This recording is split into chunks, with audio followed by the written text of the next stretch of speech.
If Love and Gogi is wrong, I don't want to be right. What would Socrates say to that? It tickles my fancy. Okay. Goosies. I don't have hair. Oof. You got Marcos. That's not. Wait. Yeah, That's true. You do got me. Get over here, Marcus. Let me look at you.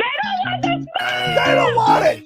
Tobin and Leroy, ready to deploy. Had to hit it with a little journalism, but that was a decoy. Better have about me, boy. Okay, Leroy and Tobin, hold to the show, man. Still to the stars with the show, and till then his half moon open. Sometimes go taste like a snowman. No proof, I'm a lie about a motor. No proof, like I always wanted him. I never hated him. I never traded him. And if I did, I never ever traded him. You know what is a star? Like another city, the driver's side floor. Wish I could large, so many more. 10 in the more, never a bar. Hey, 10 in the more, 2 to the peak. Nothing to you, but it's something to me. Handsome as ever and cute as can be. You can watch us on YouTube with view for free. Hey, this one time for the Twitch. This one time for the text. This one time for the phone line. Whole time, wonder what they gonna do next. You know, I just wish you guys would stop the quibbling. Not a true Masters. Not a true. Are you out of your Masters. rabbit mind? Not a true Masters, dude. What day is you get do-overs in sports? It wasn't a do-over. It was a do-over, dude. It basically was a guys frowned playoff. upon- Wait. Frown upon the mulligan. Wait. A do-over would have been if he would have got to go and replay the hole, and if he made par, he wins. A playoff is when you go back and the guys that are tied replay the hole. Nah, it's the same, dude. You get to go back and do what you It's just not. undid. It's the same, dude. It was very anticlimactic. First of all, look, I'm gonna tell you from watching a boatload of golf, right? Usually, a guy in Rory's position versus a guy in Justin Rose's position. Mhm. Justin Rose had been playing great golf all day. He came on strong at the end. That's usually the guy that wins because he's got the momentum of playing well. He doesn't have that scar of messing up the last hole. Well, as somebody who watches no golf, let me tell you, when I was watching this with heavy petty stakes involved, and I'm watching Rory hit the sand on the OG 18, not the redo 18, I was like, oof. But then he made the shot out of the sand, and I texted you guys and said, stones. That's a good shot. All he has to do is make that putt. Couldn't do it. So he has 2 blunders on the final hole. And they're like, that's okay, Rory. Guess what? Playoff. You get to try it again. If you're one of the best golfers in the world, hold on. Just hear out my amateur theory here. To me, if you're one of the best golfers in the world, and something as rare as Rory McIlroy screwing up so bad as to end up in the trap, and then be a putt he could make in his sleep away, you give him another crack at that exact same hole right again. You know that's predetermined, right? I know it is, but it's stupid. It's stupid. Why? They do it in every tournament. They need to have it a middle hole. Okay, it should be a hole that he played a long time ago. Well, first of all, the reason why they don't do that is because of the scramble to get there. You got 20,000 people out there. People make the and so if you keep it within, a lot of times they will play holes that are all located right around 18. Oh, so for the people, so we're doing this just for convenience. Look, it's 2025. We can take the cameras anywhere. We have drones. I don't care about that. Here's my other suggestion. You sound so my other suggestion is right now. You know what? Why is it? Here's what I'm gonna say to you. Before you continue, stay in your lane. No. That's not fair. You're on the bumpy part on the side of the road. This is not fair. We sat here for years on this show and you denied the head kick, okay? And I had to sit here and have professional fighters tell you you're an idiot. Allow my idiocy here for a while because of Paddy. I think what the Masters needs to do, you got all that money, all those. One more thing. Let me explain to you people what this guy suggested to me. Rock, paper, scissors. I think Justin Rose and I Rory hung up the McIlroy- phone. I turned off my mentions. Like you, sir, lost all credibility with the master champion being determined by rock, paper, scissors. First of all, it's not that far off from a coin toss. Second of all, There was no coin toss. First in, first out. no. So the first guy that posts the score hits first.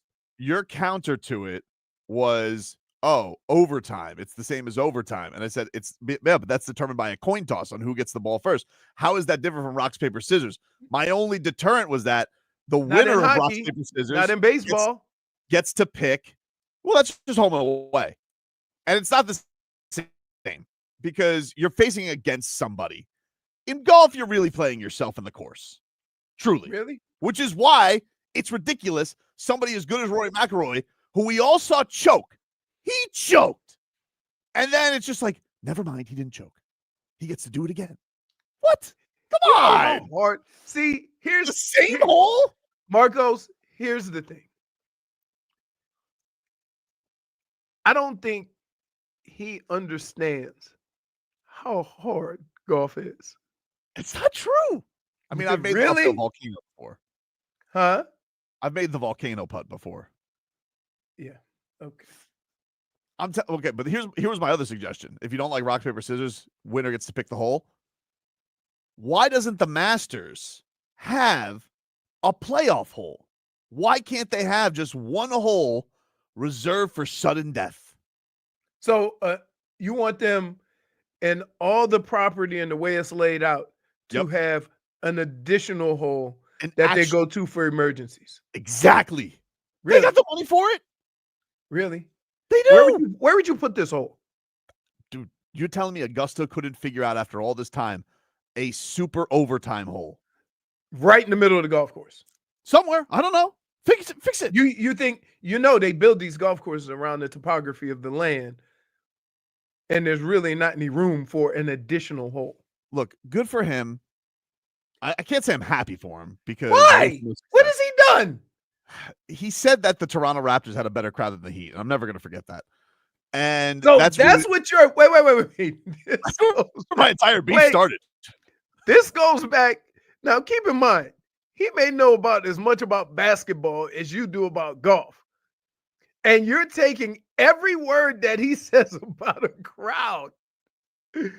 Oh my goodness. All right. Let me tell you something. That crowd yesterday watching Bub Carrington beat us, it was on fire when Jaime was putting up 40. Even for a meaningless game. I thought he hit the shot clock. Dude, I did too. It was crazy, right? I've watched 3 buzzer beaters this season against the Heat, and really 4, because Sabonis did it with 0.5 left. So I've watched 4 buzzer beaters beat the Heat this year. The year from hell. It really is something. But no, look, obviously emotion of sports, good for him. But I'm going to tell you, give me your honest assessment. Can I just would you like me, no, I want to do this. I'm going to take you through. Take me to your living room when 18, not overtime. Oh no, it happens. Listen, the ebbs and flows of my emotions from the start was amazing because Rory doubled the first hole. Oof. I'm like, uh-oh, here we go. But then he bounced back, had 2 birdies, and then Bryson, with all the momentum on his side, decided to start hitting it sideways. And my thought at the time was, this golf course must be playing really hard because there was really nobody under par except for Justin Rose. And that means that it's playing tough. When nobody's shooting little numbers, everybody's shooting right around 70, 71, it was playing difficult. Now, what I would say is this. The reason why, if I had doubts about Rory were occurring, was because he was hitting the ball crooked. Off the tee, he was hitting it all over the place. Yelling at his ball. He was getting these windows to hit the ball on the green and escaping with par. Then the shot he hit on 15 from 200 yards out, hooking it around a tree right after Bryson DeChambeau hit the ball in the water. I love the way golfers, my favorite thing about golf is when they miss a putt and then they go tap the ground like they hit something, or they'll hit a ball that comes up short in the water and they'll look up at the wind. Dude, I found it so annoying watching Justin Rose sit there for 900 minutes. He's like looking around. He's got the coin. First of all, he doesn't even have the ball there. He's got the coin for the ball, or whatever the hell he does to mark the ball with. He's sitting there. He's like looking around. He's got his notepad. And then the ball's there. Wait. I know that they do. Wait, you ever see him do this?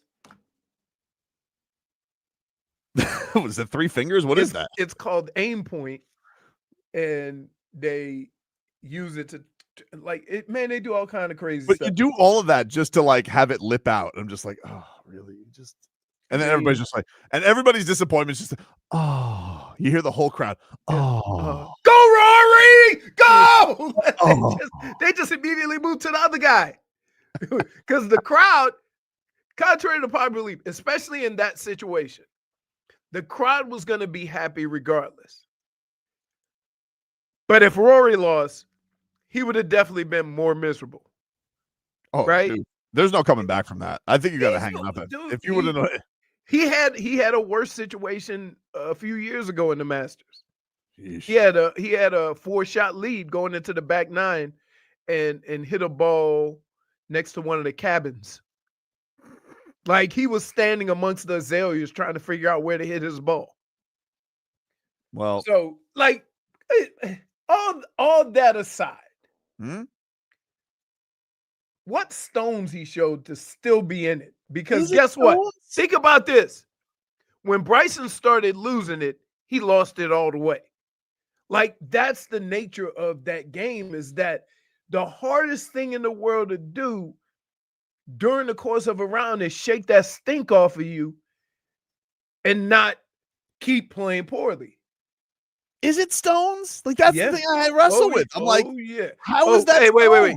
It's the equivalent to, say, if Steph went 0 for 10, but then he makes the 3 at the end of the game to win it. Okay, it's kind of like, but it would be like Steph Curry basically going to the free throw line, yakking a couple free throws, and then he gets to go to overtime, but it's just determined by free throws. No, like he's gonna hit it. So in all playoffs in golf, they play off. They go to a hole and play it off. That's been predetermined. I know, but a lot of the times, like, it's not always someone's going to yak it that bad to get to an overtime. Sometimes, yes, that's usually in most cases when it happens. Sometimes, yes, usually some guy, the reason why it ends up going into a playoff is because one of the guys leading does something at the end and lets other people in it. Or somebody can go earn it, though. They could go, like, that would feel different to me. If Rory putted to force the overtime and then go win it, well, I'm sorry, I keep calling it overtime, to force the playoff, and then that would feel different. But to have the lead, yak the lead, and be like, no bigs, I get to do it again. Well, in order, here, you're exhausting this morning. Thank you. In order, and this is in order for somebody to be able to come back in the playoff, that means whoever was leading did something to give them an opportunity. So Justin Rose made a hell of a birdie on the 18th hole, but Rory had to make bogey for him to be able to get in the playoff. Rory makes par, and it's over, and we're not even talking about the birdie on 18. But it would feel different to me if it was almost flipped, right? Like if Rory blew that Rory made the bogey and then Justin was in the last group. Yeah, and then he earned it. It would feel different to me. But if Justin was in the last group, right? That means he probably would have been playing terribly and birdied the last hole. Tears says, well, what's your idea for playoff golf, Tobin? Oh, if you were late here, I told you, super playoff hole. That only gets unveiled. That they keep in bubble wrap right until the playoff. Well, you can. And he doesn't understand enough about how golf courses is built that you can't just put a hole anywhere. There's no room. Hear me out. For the regular day in, day out members of Augusta, they can play it if they want to. It's not like it's going to go to waste. Where are you going to put it? They got the money. No, it has nothing to do about money. You can have all the money in the world. If you don't have room, you don't have room. You can make room. Really? They can figure it out. Really? I mean, they'll never do it. You know what you sound like? You sound like when you have a whole car full of kids, right? And you go, we can make this work. And then you got kids sitting on each other's lap and stuff. When you go golf with Cliff, right? And you're sitting there and Cliff really just yanks one. He goes, "Mulligan?" Don't you kind of look upon him like, "Really, dude? You think it's we use breakfast ball in the morning because we tee off so early. Dade South says golf simulator, super playoff hole. Really? What about a putt off instead of a hole? Putt off? Yeah, just you just need dude. Come on. They did. Listen, both of those guys played that last hole to perfection. One guy made the putt, one guy missed it. That hole went exactly. Nobody hit it in trouble. Nobody was struggling to make par. Both guys played the hole well. One guy hit it closer and won. That's how you want to play. That playoff was exciting to see Justin Rose hit his ball first and hit it almost in the hole. And then to see Rory hit it again and hit just the unbelievable shot. Jukebox says replaying the last hole seems illogical. Playoff holes should be selected at random. But here's the thing. And here's what I tried to tell Tobin. Every tournament is different where they determine the playoffs. Some tournaments, they go to 10 and they play 10 and then 18. Some tournaments, you have three whole aggregates. Mm-hmm. I want to say 2 of the majors. U.S. Open, when you tie, used to play a whole nother 18 on Monday. Yeah, I thought somebody did do that. Yeah, so too much. So it's a crazy thing that you're saying. Terry's very mad at me. She says, obvious Tobin doesn't play a lick of golf. They didn't do a do-over. It was tied. When hockey is tied, what happens in overtime? Very fine point, Terry. Here's the thing.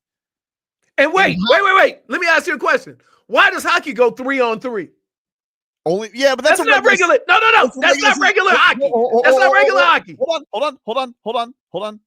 That's a regular season gimmick. In the playoffs, they do not. Okay, so this is a major. Agreed. So what they should do is I would be fine. I would be even more fine if they did 10. Tell you, do 10 first. Do 10 first. Because they say 18 and 10 if it's still tied. Do 10 first. And here, to be honest with you, it depends on how close the holes are together. Oh, obviously, it's close enough. If they were tied after 18, they would have gone to 10. Flip them. Do 10 first. It's already predetermined. He's all right. And keep in mind, more importantly, all the people are already there. Oh, dude, trust me. Those kiss asses will walk for Rory. Yeah, but you don't want too much. You don't want it too hectic before you hit your shots. You want to get it over with. I don't want it over with. I want the toughest conditions to pick the winner. 18 is one of the toughest holes. Not if you just did it. Really? So you think? It's like let me get this straight. Wait. Let me get this straight. So you think one of the most difficult holes on the golf course, if you got a do-over, you'd be better at it? If I was number 1 in the world, yes. He's not number 1 in the world at that time. Come on. Who? If I'm one of the best golfers on the planet, right? Okay, and I get the chance to redo a mess up twice on that hole. You got to do it 4 times. Dude, that's my point. You played 4 rounds of golf. Right after, though, dude, it's different. It's different. You'd agree it's different. To do it right again? Not with, let me tell you something. Tobin, I don't think you understand how It's mental the only golf. time in the sport. Hold on. I don't think you understand how mental these guys are, right? Holy- The hardest thing in golf to do is go back to the scene of the crime where you blew it. Ridiculous. Yeah, it is. What? Ridiculous. Oh my goodness. Are you kidding me? It's the only time in the sport it happens. It's the only When? time What do you in the mean? sport where you get to redo it. Normally, you Is it screw up, new hole. They've played all the holes. No. I'm saying in the round, Leroy, you screw up on 3, you got to go to 4. There's no redoing 3. No. We're talking about a playoff, though. I So understand. let me ask you a question.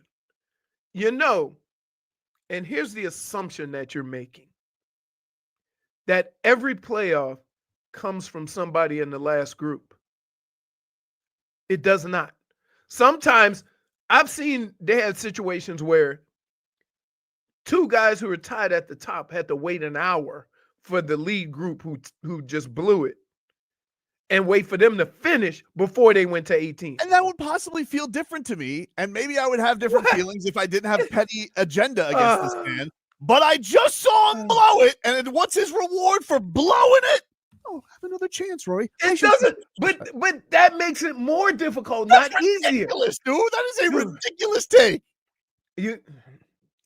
I'm telling you to have all that on your brain about how you just ruined or blew the chance to win the slam, right?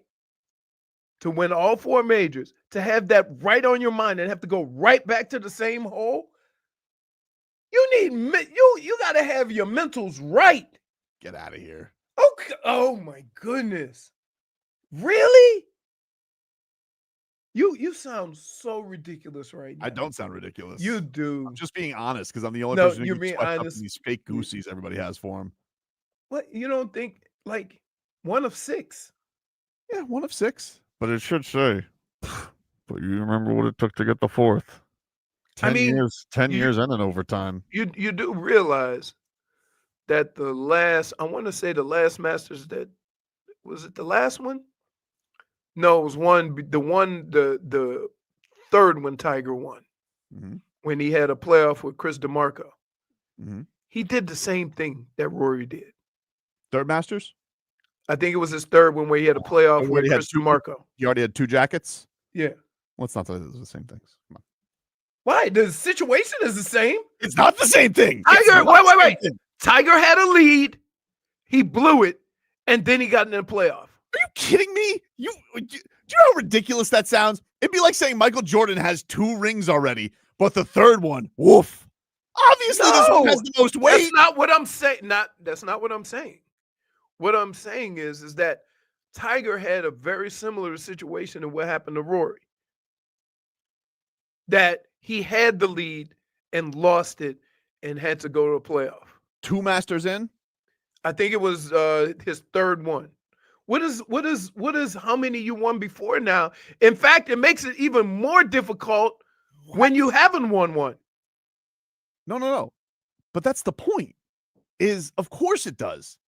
But he just from this standpoint, do you understand the weight on any athlete's head when you have failed in a certain at a certain point in your career? So to Rory, the way everybody was on him not winning a Masters to this point in his career has been a failure. And then you bogey the last hole and got to go do it again?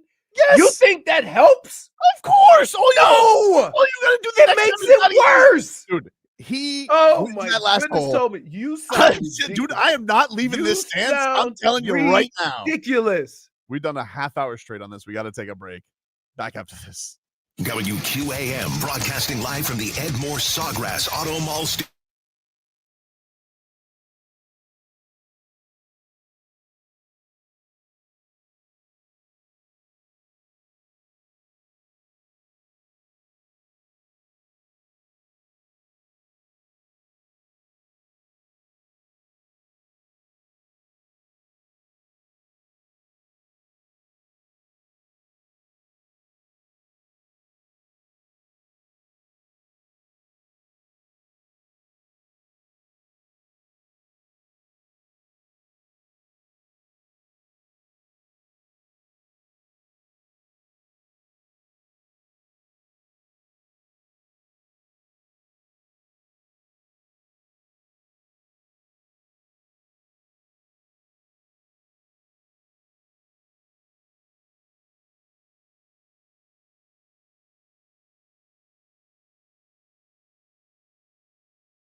Hoish, hoish, hoish, hoish, hoish, hoish, hoish, hoish, hoish, hoish, hoish. Welcome back, everybody. Tobin and Leroy here with you. 560 WQAM. Streaming live on YouTube and Twitch. Miami 560 WQAM. Marcos, you sat there listening to this debate for 28 minutes. Yes. Even though we kept it going last night, mad enough to get Leroy to leave our group chat. Oh, jeez. I was like, whoa. He left the group chat? You could just do that? Because here's why. See. I had to get up really early. Yeah. And so I had my phone by my bed. I normally don't keep it by my bed because I know you idiots. Right? And every 2 seconds, bzz, bzz, bright light, bzz, bzz, bright. And so I'm like, oh, no. It's 10:30. It's 11 o'clock. Go to bed. Nope. I'm checking the tape. I checked the tape because I was like, he left the chat? Was it that egregious? And you kept going, so I left the chat. It was because you had a ridiculous Sabonis take you wanted to hit me with yesterday. Ridiculous. What are you going to admit you're wrong about this? What am I wrong about? You say that 3 years ago, Bam stuffed him in a locker. He did. And he's overrated and steals He is all overrated. of Bam's. He is overrated. He led the league in rebounds. Congratulations. He led the league Who else in is rebounding on that double-doubles. team? Who else is rebounding? Everybody else is 6'2". Who else is rebounding on a bunch of garbage teams? What are you doing? Leads the league in What are you- double what are- doubles. okay. I want you to admit you're wrong. No, he's got pointless double doubles. It's a stupid stat. So you think Sabonis is average? No, he's good, but he's wildly overrated. How? Like the fact that he gets on all NBA every year. It's like, what is, do tell, like, what is the superpower that he has? What's he ever done? What are all his playoff moments? Bam's, seriously, no. Yeah. Since you want to talk, Yes. let's talk. What, Bam what does that have to do with all NBA? Success in the playoffs. Does it? Yeah. What does that have where to is do the with all NBA? Don't All you get NBA that is like before the because playoffs? Because it's a regular season award. It's regular Right, season. exactly. His award is a regular season He's a award. regular season player. Exactly, but And just what because he has is feathery hair, if you say what you're saying, and you say Bam has had more he's a success sieve on in the playoffs, defense. He's a half player. hold on. If you say Bam has had more success in the playoffs, that's Mhm. fine. But you can't diminish a regular season award, which Sure I is can. what all NBA is. Yes, again. Well, and your reasoning is wait. Your Your reasoning for why Sabonis is overrated is because he hasn't done nothing in the playoffs. dude, he's at literally Leroy. This is the greatest accomplishment of Sabonis's career. Seriously, I'm being dead ass serious about this. Besides Bam stuffing him in a locker and dunking on him all the time. That's a One, he had a putback against the Miami Heat, which is the highlight of his life. Okay, a lucky shot. And second of all, the Kings were a 3 seed with 46 wins. Like, I told Get- you every I tell you this all the time. What- Every year is different. What is demanded of that's the highlight of his career. Congratulations. The guy he got traded for, by the way, because everybody's showing love with Sabonis. Tyrese Halliburton already been to a conference finals.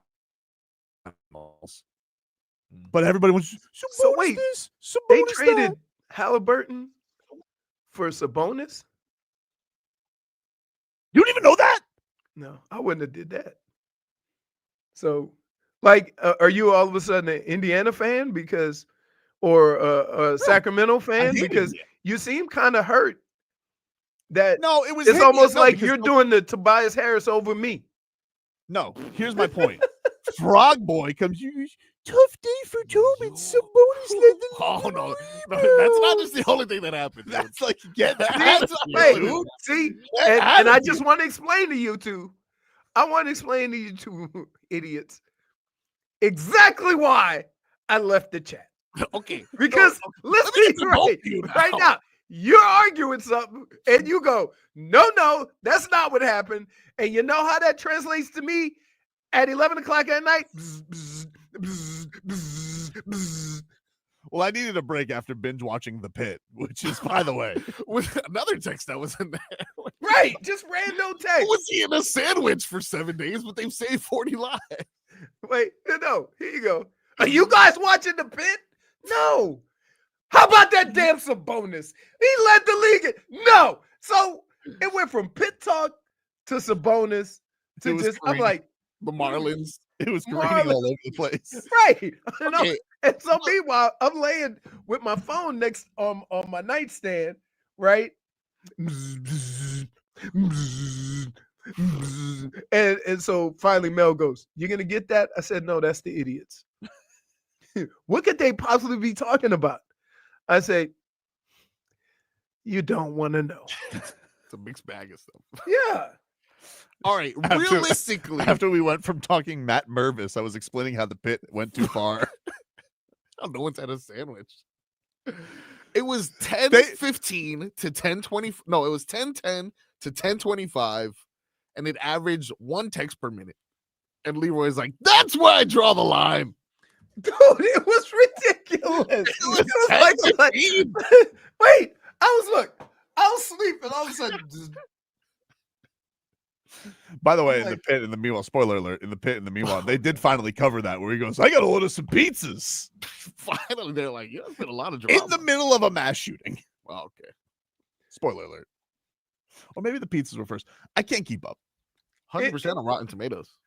Look, I keep telling you, the Pit, it's a good show. It's just every time the new episode starts, they're like 5 p.m. And I'm like, oh, it's the same day. That's right. This is a little ridiculous. It's like 24, but for like 24. That's what I was getting ready to say. So that's why. And listen, I was getting so mad. I didn't know I had other alternatives, as JFig pointed out. You totally do. I'm just like, how do I stop this? A mute button. There's You want to leave? Hey, would you like to leave the conversation? Yes, I would. Apple, get me out of this. I am not an active participant, and they're annoying. Take a break. More to come here on the show. Back after this. The Heat Rep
Which one is this?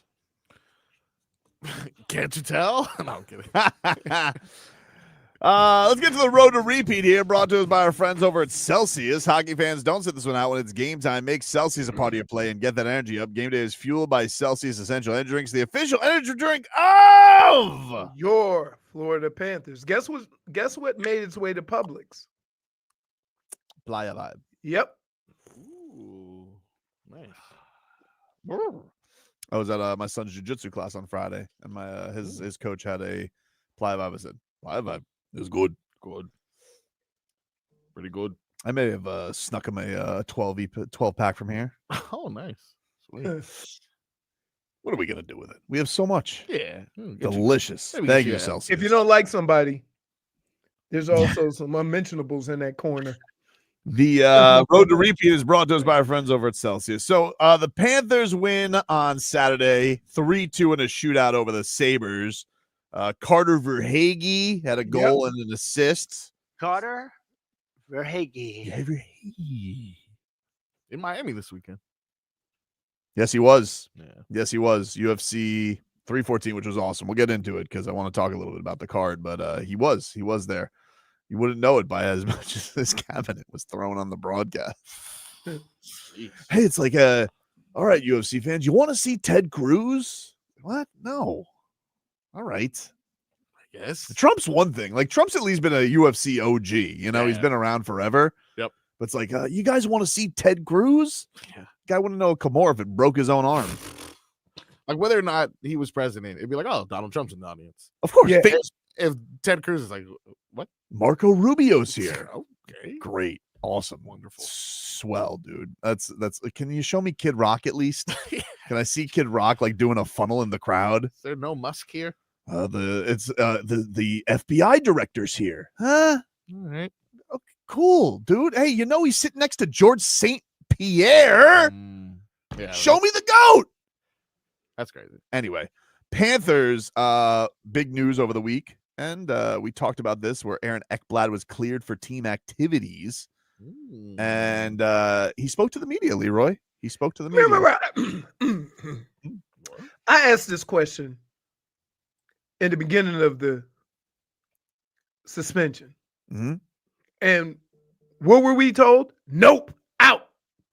Out. Yeah, he was out, though. He was. No, but I'm saying, I said, is there a period of time where he can come back and start team activities? It seems pretty odd that he would have to come back just cold turkey. And Listening to him this week, though, it was pretty funny listening to him because he's not allowed to be there when people are there. And he said he had to call up Keith Yandel, former Panthers defenseman Keith Yandel, I think just retired last year. He goes, Keith, will you skate with me? Oh, that's so sad. He's like, he's like, what would you do? He's like, I saw Forsling do some things and I'd try and copy it. It's got to be so sad. Hockey's got to be a pretty sad, alone sport. oh my goodness, yes. You're in because like those rinks, when there's nobody there, Oh, they're spooky.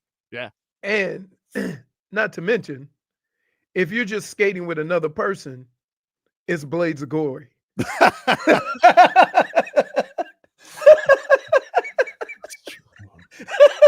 I don't know what you calling it, but to me, I keep thinking about blades of glory. Because I didn't have anybody, so I called Oli Jokinen. Can you give me this was Aaron Ekblad asked about what lesson he learned from being banned. How tough of a lesson was it to learn after getting the suspension? The toughest. It's not. There's so many ways you look at it. Respect and integrity and character.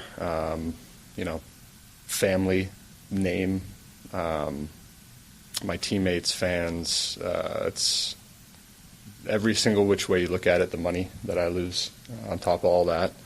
Not that I, care about it in a sense. I'd give it all back to play and take it all back again. So a lot of regret, but it is what it is, and have to find a way to move forward.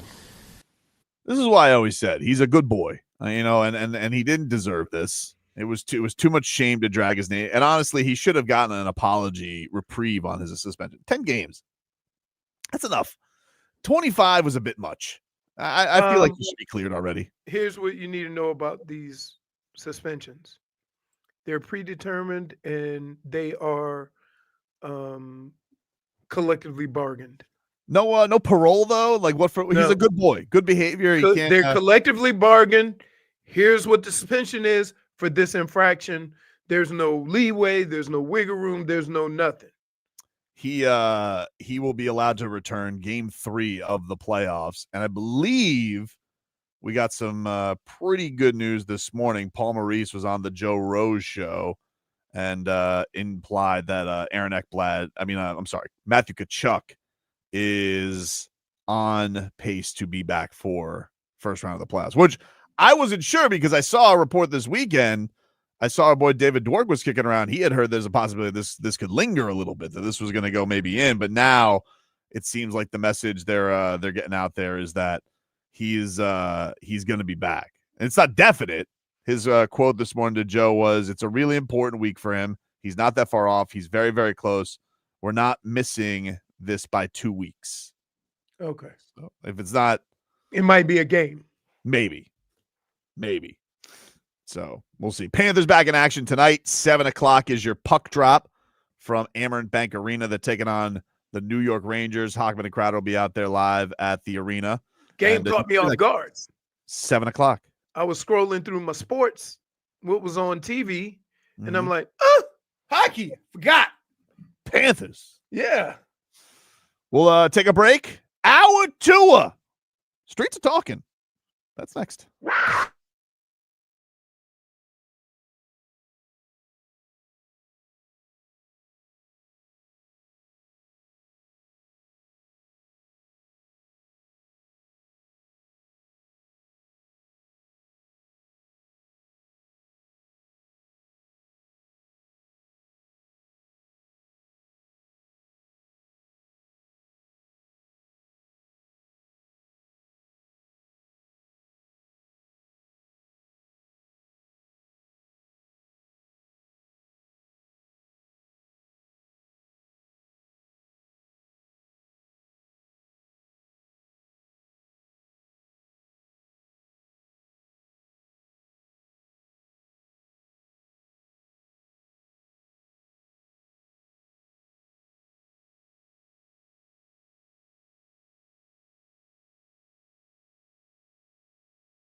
It's time for our Tua. It's our Tua. It's our Tua. It's our Tua. Tua, Tua, Tua. Tonga Vailoa. Not Tua Tagovailoa. A for effort. Dolphins quarterback. Tua. It's our Tua. It's our Tua. Tua. Tua, Tua, Tua. Tua, Tua, Tua. Can go to hell. Tua Tagovailoa. Dolphins quarterback. Daddy loves you guys. Our Tua with Tobin and Leroy. Check the history of Hour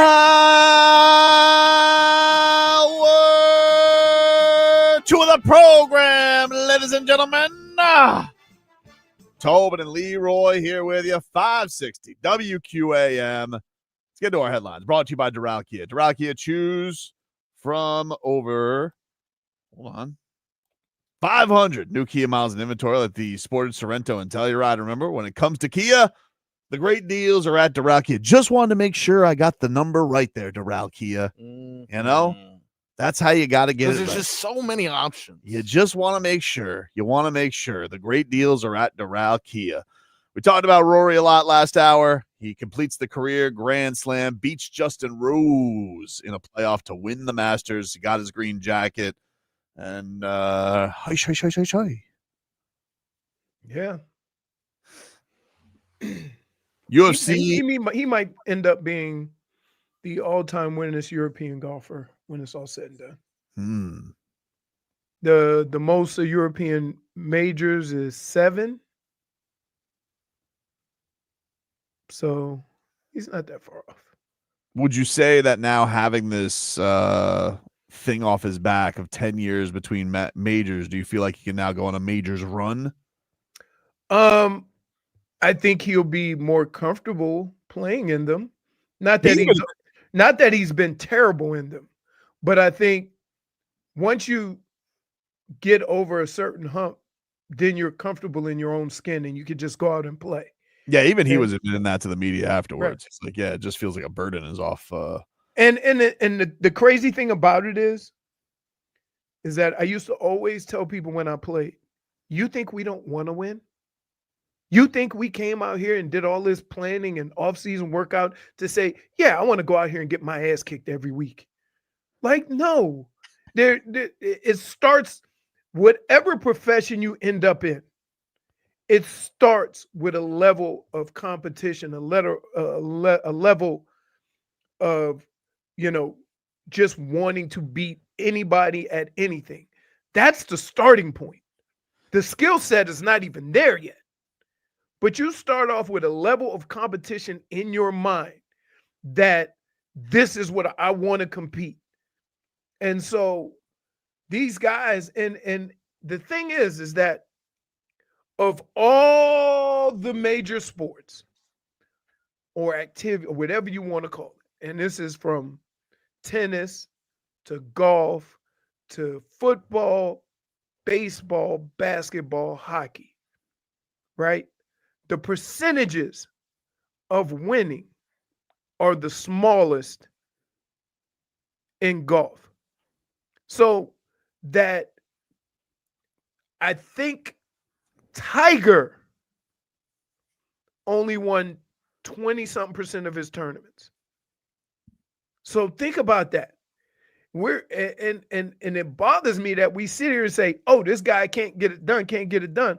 The crazy thing about golf is you could play the best golf that you were going to play that day and still not win. Because somebody else could have went and shot, a crazy number. Mm-hmm. So it makes it that much more difficult. But the fact that people who are around golf are questioning Rory for all these years about, can't get over the hump, it's not, you can't just say, you know what? I'm going to win this one. Because the most is 18 by Jack Nicklaus. He's played in over 100 majors. So you're calling him a compiler? No, I'm not calling him a compiler. I'm just saying that what they do is extremely hard, and the percentages aren't good to be putting the mantra on him that he can't get it done on the big stage. So here's the other headline, which, look, I'm going to run with it because I don't know what to do. Like, what am I supposed to ignore it?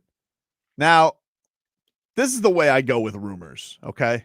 Well, first of all, can we get a person first? Can I tell you who the person is who's starting the rumor? No, the person who the rumor's about. I don't know who the rumor's about. That's kind of the mystery. So it's one of these that we're not kicking tires on. So this is I guess a Twitter famous account that scoops some news every once in a while. I've seen it, but I'm not like, I don't really know the resume, but everybody got crazy about this weekend with Dolphins fans. And this person goes by the name Slick Rick. Wait. Hold on. You can't even say it with a straight face, you bum. Hold on. His handle is... Wait, I'm following somebody on Twitter, Slick Rick, that I got the scoop from. Well, actually, that's his at Slick Rick Scoops. Oh, okay. All right. Rick the Ruler. Do I trust this guy? Well, is he telling the children's story? I don't. Hey, Uncle Ricky. Slick Rick Scoops. Here we go. Slick Rick Scoops. He tweeted out, I think this was on Friday. Oh, once upon a time, not long ago.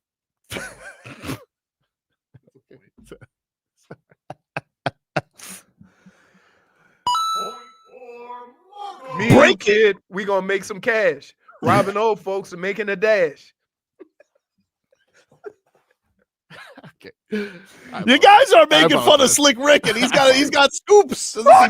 Wait, no, we're not making fun of Slick Rick Scoops. We're making fun of you for following Slick Rick Scoops. I don't follow Slick Rick Scoops. I just say it. Slick Rick Scoops. I don't follow him, but this crossed my timeline. Everybody on Dolphins Twitter was going crazy about it, and his tweet has over 1.5 million views. Okay. All right, go ahead. All right. All right. Slick Rick Scoops tweeted out on Friday, breaking, big trade for the Dolphins. Dolphins are trading away an all-pro player. Dolphin emoji, hashtag go Fins. This sent everybody into a tizzy. Why? Because Slick Rick can scoop things. Now, I don't know what his exact resume, but he scooped things. Apparently. If you get 1.5 million views, people are interested in your tweets there, Frog Boy. Yeah, no, it makes sense. Yeah, I can't relate. But if you're going to go with an all-pro player, not pro bowler, all-pro. Okay. Then so that means it could either be. I heard something similar. Can I give you the player's name? Yeah. It's not Tyreek. It's Jalen Ramsey. That's what the Twitter streets were saying. Yeah. The Twitter streets now and guess what I did? Kept scrolling. Why? Because I'm not you. And I don't read into everything. Because okay. So just because Slick Rick Scoops, who by the way has I didn't know who it was, but I heard it too. His emoji. This is his avatar, which is a dog with sunglasses and an NFL hat on, which makes me trust him. Like I'm looking at him like, wow, that dog stays still, huh? My dog would eat the glasses, take the hat, and make a run for it. I'm just saying, like, well, okay. So you just said you don't think there's any shot in hell they trade Jalen Ramsey? I didn't see. Here's the difference between me and you, right? I can't believe this. I saw it too, and I heard it, and I was like, I'll wait till I see or hear more, right?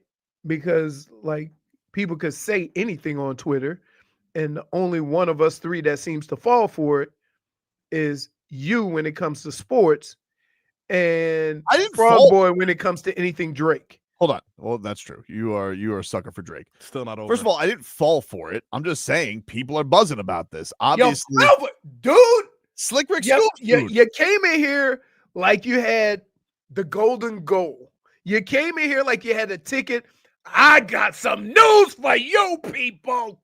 I don't have news. I'm just telling you this is out there. Here's what he does. Let me tell you what this slickster does. What? Frog boy. Slickster. Right. He throws some news out there, right? Yeah. And then he says, listen, I'm just saying. It's just out there. But the way you threw it out there makes all of our listeners think it has some weight because you want it to be super secret about every person involved, except for Slick Rick Scoops. Which, by the way, Leroy, I went to Slick Rick Scoops' Twitter to see the credibility, and I saw, he made some tweets predicting the acquisition of Justin Fields by the Jets. But then I saw one picture that he had pinned to his profile that I was like, I can't trust this guy anymore. And this was a picture, and it's oh my goodness, absolutely not. Mike Tomlin and Aaron Rodgers doing ayahuasca, a deep meditation state, and I was like, this is pinned to his profile. I can't trust this guy anymore. I don't know anything about Slick Rick Scoops. I'm just telling you, if you have a tweet that gets 1.5 million views just out of nowhere, like obviously people care about what he tweets about. So if I put right now, I'm going to Twitter. Yep. And I'm going to put Tyreek Hill gets traded before the draft. Just because I can. Ooh. How many followers you think it'll get? How many retweets? Yeah. Do you put sources in front of it? Yeah, you got to put sources. Yeah, you'll get a lot of retweets. See, I don't like that. It would make you a liar. The word sources. Wait, I said sources. Do you have sources? Yeah. Slick Rick Scoops. Well, I feel like that's what makes Slick Rick Scoops genius. Wait, what's more ridiculous? You wanting them people to build another hole just in the middle of the golf course for playoffs? I think you like that idea. No, I don't. I think you sneakily like There's that. no room for that. Well, I don't forget that. If I'm the golf genie and I can make it happen, you're telling me as a golf fan, you wouldn't love the idea of the playoff hole? Yeah. I think you would. You would. Nope. You just don't want to give me credence. No, you sound ridiculous. Slick Rick Scoops did a great thing here where he was like, he just put mystery all-pro player. We all would assume Tyreek Hill because of all the fodder around him. No. Ramsey, though. Would that make sense? Leroy, I'm not even going to ask you. Leroy, would that make sense? If you got a first. You think here's what you have to have, though. And this is all in all honesty. And here's why I question the move. I've seen what happened when they make too many assumptions on this team. Okay? The fact they let Van Ginkel go and didn't even have a damn pass rusher until Chop started turning it around. I don't know what the plan is if they do that. And so therefore I can't trust it. And that's just, they may have a plan, but you didn't have a plan in the last situation. It worked out, but you did not have a plan. Because the plan would have been to keep Van Ginkel. And you should be able to foresee, hey, these guys may not be able to return or may not, it may take some time to get back into the flow of things. We better keep a damn pass rusher. So the fact that either one or two things are happening here, if that is the case, and that's what they're going to do, I don't necessarily trust their plan because I saw their plan work, how it worked in the last situation. And you're giving away guys that if you trade him, now you've created another hole on a team that has a lot of holes to fill. So how do you go about that? They do, but like, let's just say the Dolphins are going into this year because there's a lot of there has been a lot of buzz about the Dolphins drafting a cornerback in this first round. So if the Dolphins are going to go with a first round corner and they're going to get ahead of it, let's say the Dolphins get two second round picks for Jalen Ramsey, right? And they're going into this thing. They're going to take the corner they like the best. They put on the other side, I don't know, Duck. Or they're going to give Cam Smith an actual run. They're going to go younger. He wants to be on a contender, like some are saying. And you then get a little bit of an arsenal in the second round to go guard happy. Maybe that's the direction they go in, because that all sounds great. But again, I've seen this situation play out a year ago, and the solutions weren't good. Yeah, but the solutions were also... We're betting on somebody beating science. You really don't have to have somebody beat science. It is not their job to hope and pray. It's their job for solutions. That you have to go into a situation, not making assumptions, but having solutions. Okay. And the solution to all that was keep Van Ginkel, right? That was the solution. And they decided to move on to the point where they underrated they didn't have a lot of sacks, did they? No, I don't think so. No, they didn't. And so from that standpoint, you're going to take another situation and do it again, and you hopes that based on what you've seen so far, they're going to be able to replace that player with somebody else. Because guess what? What happens if that first rounder turns out like Noah Igbenogany? Maybe you're right, but you have said, like you've said, that a good pass rush, and the Dolphins are going to have theoretically more reinforcements there this year because Chubb's going to be all the way back. And you assume that Jalen Ramsey is, Jalen Phillips is as well. Too many Jalens. So maybe that just feels. I think they're going to go extra slow with Jalen Phillips. Probably, but like you're going to have more reinforcements there than you did last year, and so maybe that feels like they got a little bit more leeway on the outside with Ramsey, who also is getting older. I could see that. Like again, I can see all these scenarios playing out, but all I have is history on my side. All I have is what they did and how they planned for the last situation when this presented itself. And so I'm going to use that and say they didn't handle that situation very well. They made a ton of assumptions that didn't pan out. Because, like, if let's just say Slick Rick is telling the truth. Sounds ridiculous. So funny. But there's only... First of all, there's only 2 All-Pros on the team, right? It's only Ramsey and Tyreek. Yeah. And then excuse me, Dougie Fresh. And then, if he was being cute and doing Pro Bowlers, that's like that Ingold? Adds Jonnu Smith. Yeah, you can't tweet about that for Ingold. That's not allowed. I'm blocking Slick Rick if it's Ingold. Okay. But like Jonnu Smith isn't worth an alarm. Respectfully. He's not worth an alarm tweet for like making Dolphin fans go crazy. No, but you actually need him. Of course you do. He's the tight end you've been looking for since you got here. But the three people you would trade on this team that would make people go whoa are Tyreek, Jalen Ramsey, Tua Tagovailoa. Those are the 3 guys. There's nobody else. Yeah, for sure. Maybe Zach Sealer, but I don't feel like Zach Sealer's like. Got the name. He's my favorite player, but I don't think like he's got the national name That'd value. be betrayal, but it wouldn't be like national. Yeah, Chris Greer would be dead to the reason why you can't trade him and Zach Sealer is simply because what you're paying him, you're winning. Yeah, and you can't get rid of you can't lose the win.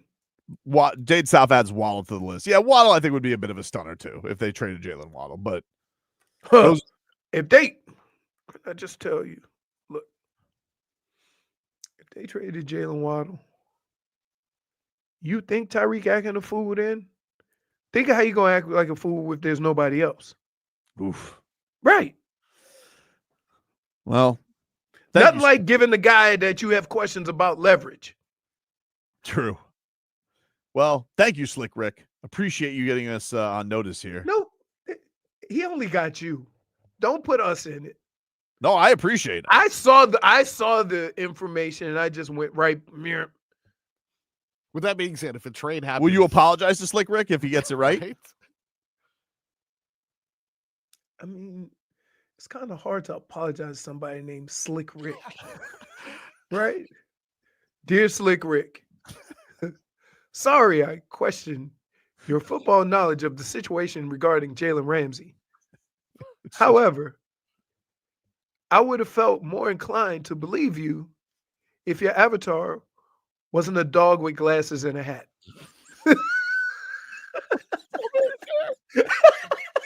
Back after this. Regular season, yeah.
Yes. NFL Insider.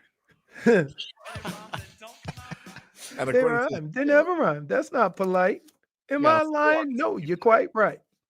He got a what? A 4 on his AP bio test. So that's like a college credit according to his. That's what he put in his bio. He's like, NFL Insider, I got sources, and one time I got a 4 on my AP bio test. Dude, I love Twitter rumors. I love it. I mean, mostly I do this with NBA, obviously. I followed Damian Lillard's like cousin. Hey, like, I love this stuff. We know. You don't have that's like me liking snacks. I don't have to tell people I like snacks. They know. I will never forgive Elon Musk for taking away public likes from Twitter.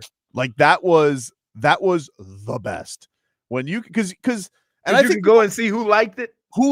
And I think people miss it too. Because it was always just a great thing where we're like, Bradley Beal liked what? Zion liked what? Really? Or even like Tyler Hero being petty about stuff. You're like, oh, I miss that so much. This damn Elon Musk. You want to talk about just running an app into the ground. Way to do that, Elon. I got to tell you, you don't care much about privacy when it ain't you. But here's the thing. If you know it's not private, who cares? Like you should know that things are all out there for the open. The thing about likes on Twitter was we all accepted that likes were public, that they could be looked upon by anyone. That's why it was such a great thing for fodder. The problem is I'll be scrolling through Twitter or whatever, and I'll say, oh, that was funny. Boop, like, right? Mm-hmm. I don't need nobody reading into it more than it is. No, I just think, hey, there's certain things on Twitter that are funny that I may like. I don't know anybody involved in it, but somebody like you would look at that like and they go, oh, as I should. I just thought it was funny. I don't know. I mean, that's always everybody. See, when you come from the place that you come from, and that is everything has an ulterior motive. Everything is cryptic. Everything is that. You can't possibly just enjoy something or find something humorous, right? Without somebody thinking what you think. I just think it's like flirting, like it's just a cute. Not really. It is. You can't. I'm telling you, I scroll through like Instagram and Twitter, and I just look at things that I like and I laugh and stuff like that. That's it. And I don't know the people. I don't know who's involved. I might see somebody might send a photo of somebody getting dunked on. I'm like, whoa, what a dunk. Mm-hmm. That's it. That don't mean I'm clowning the guy that got dunked on. Of course it does. No, it doesn't. All right, dude. You know what, though? At the very least, so wait. Here, let me ask you a question. Here's a perfect example of what I'm talking about. Here's the difference between me and you, right? Rory won the Masters yesterday. Yep. Did Justin Rose blow it or Rory win it? No, Justin Rose didn't blow it. Okay. If Justin Rose would have won, then Rory, you would have said, blown it, dude. See, that's because like I kind of when you have one guy who shot 4 shots better than the best round, okay, then he put himself into it. Yesterday was a weird one where Rory blew it, but also won it. Yes, because golf is long. That's the way I look at it. Okay. But the thing, no, like Schmieden puts it well. Likes on Twitter was like being an exhibitionist. We could all see it and you knew it. That's why it was a code. So while you're like, oh, why are you looking at my likes? You know what your likes are. Your likes are out there. And you wanted them out there. Now it's like, it's not cool. It's like, now you got it. The only way you can catch somebody is if somebody likes your stuff and you can screenshot it. Then I feel like a rat. This is like, oh. Wait a minute. Wait. So you feel like a rat if you expose somebody that liked what you did. Mm-hmm. But you snooping around to see what everybody else likes is not. It's out there. Yeah, because it's out there. Oh. So like, let me explain. if let's say, I hear me out. I'll explain to you. Let's say old Tobes tweeted something out like, man, Spo really stifled Tyler Hero's season. Didn't have him in the right role. It's amazing he was still an all-star. And Tyler Hero liked that. In the olden days, if he liked it, he wanted it out there. But in today's day and age, we know Tyler's very busy with the likes. If he liked my tweet, but I'm the only one who has access to it, and then I have to go, screenshot, gotcha. That's weasel behavior. That sounds, but wait. If you see a post and you start scrolling through the likes, that seems like the same behavior. No, because it's out. You know it's out there. You got to accept it.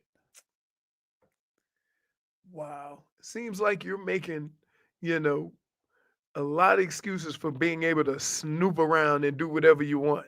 Just miss it for fodder, man. What fodder? With it. We know what Leroy's. I don't know. We're going into fodder season. This is the greatest time of year. And you know what's make it worse? Fodder season? No. You know what makes it worse? Hmm? When your team is not playing. Because that's all you have. True. Oh, we're playing. We got the Bulls on Wednesday, baby. We're ready. All right. Believe you me. Hey, wait a minute. We ready. Marcos, Tobin. We ready. Look at me. What? You know what the hell I'm talking about. Woo, You know your team. Did you know that the Wizards also had a Vucevic who also kicked our ass yesterday? Really? They have a Vucevic. Wow. 28 points. Jeez. Josh Giddey. What is up with just the intangibles tearing up the Heat lately? No idea, dude. Well, you will get into it to more NBA, but we got to gather around the locker room. Leroy's game balls and game bums are next.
This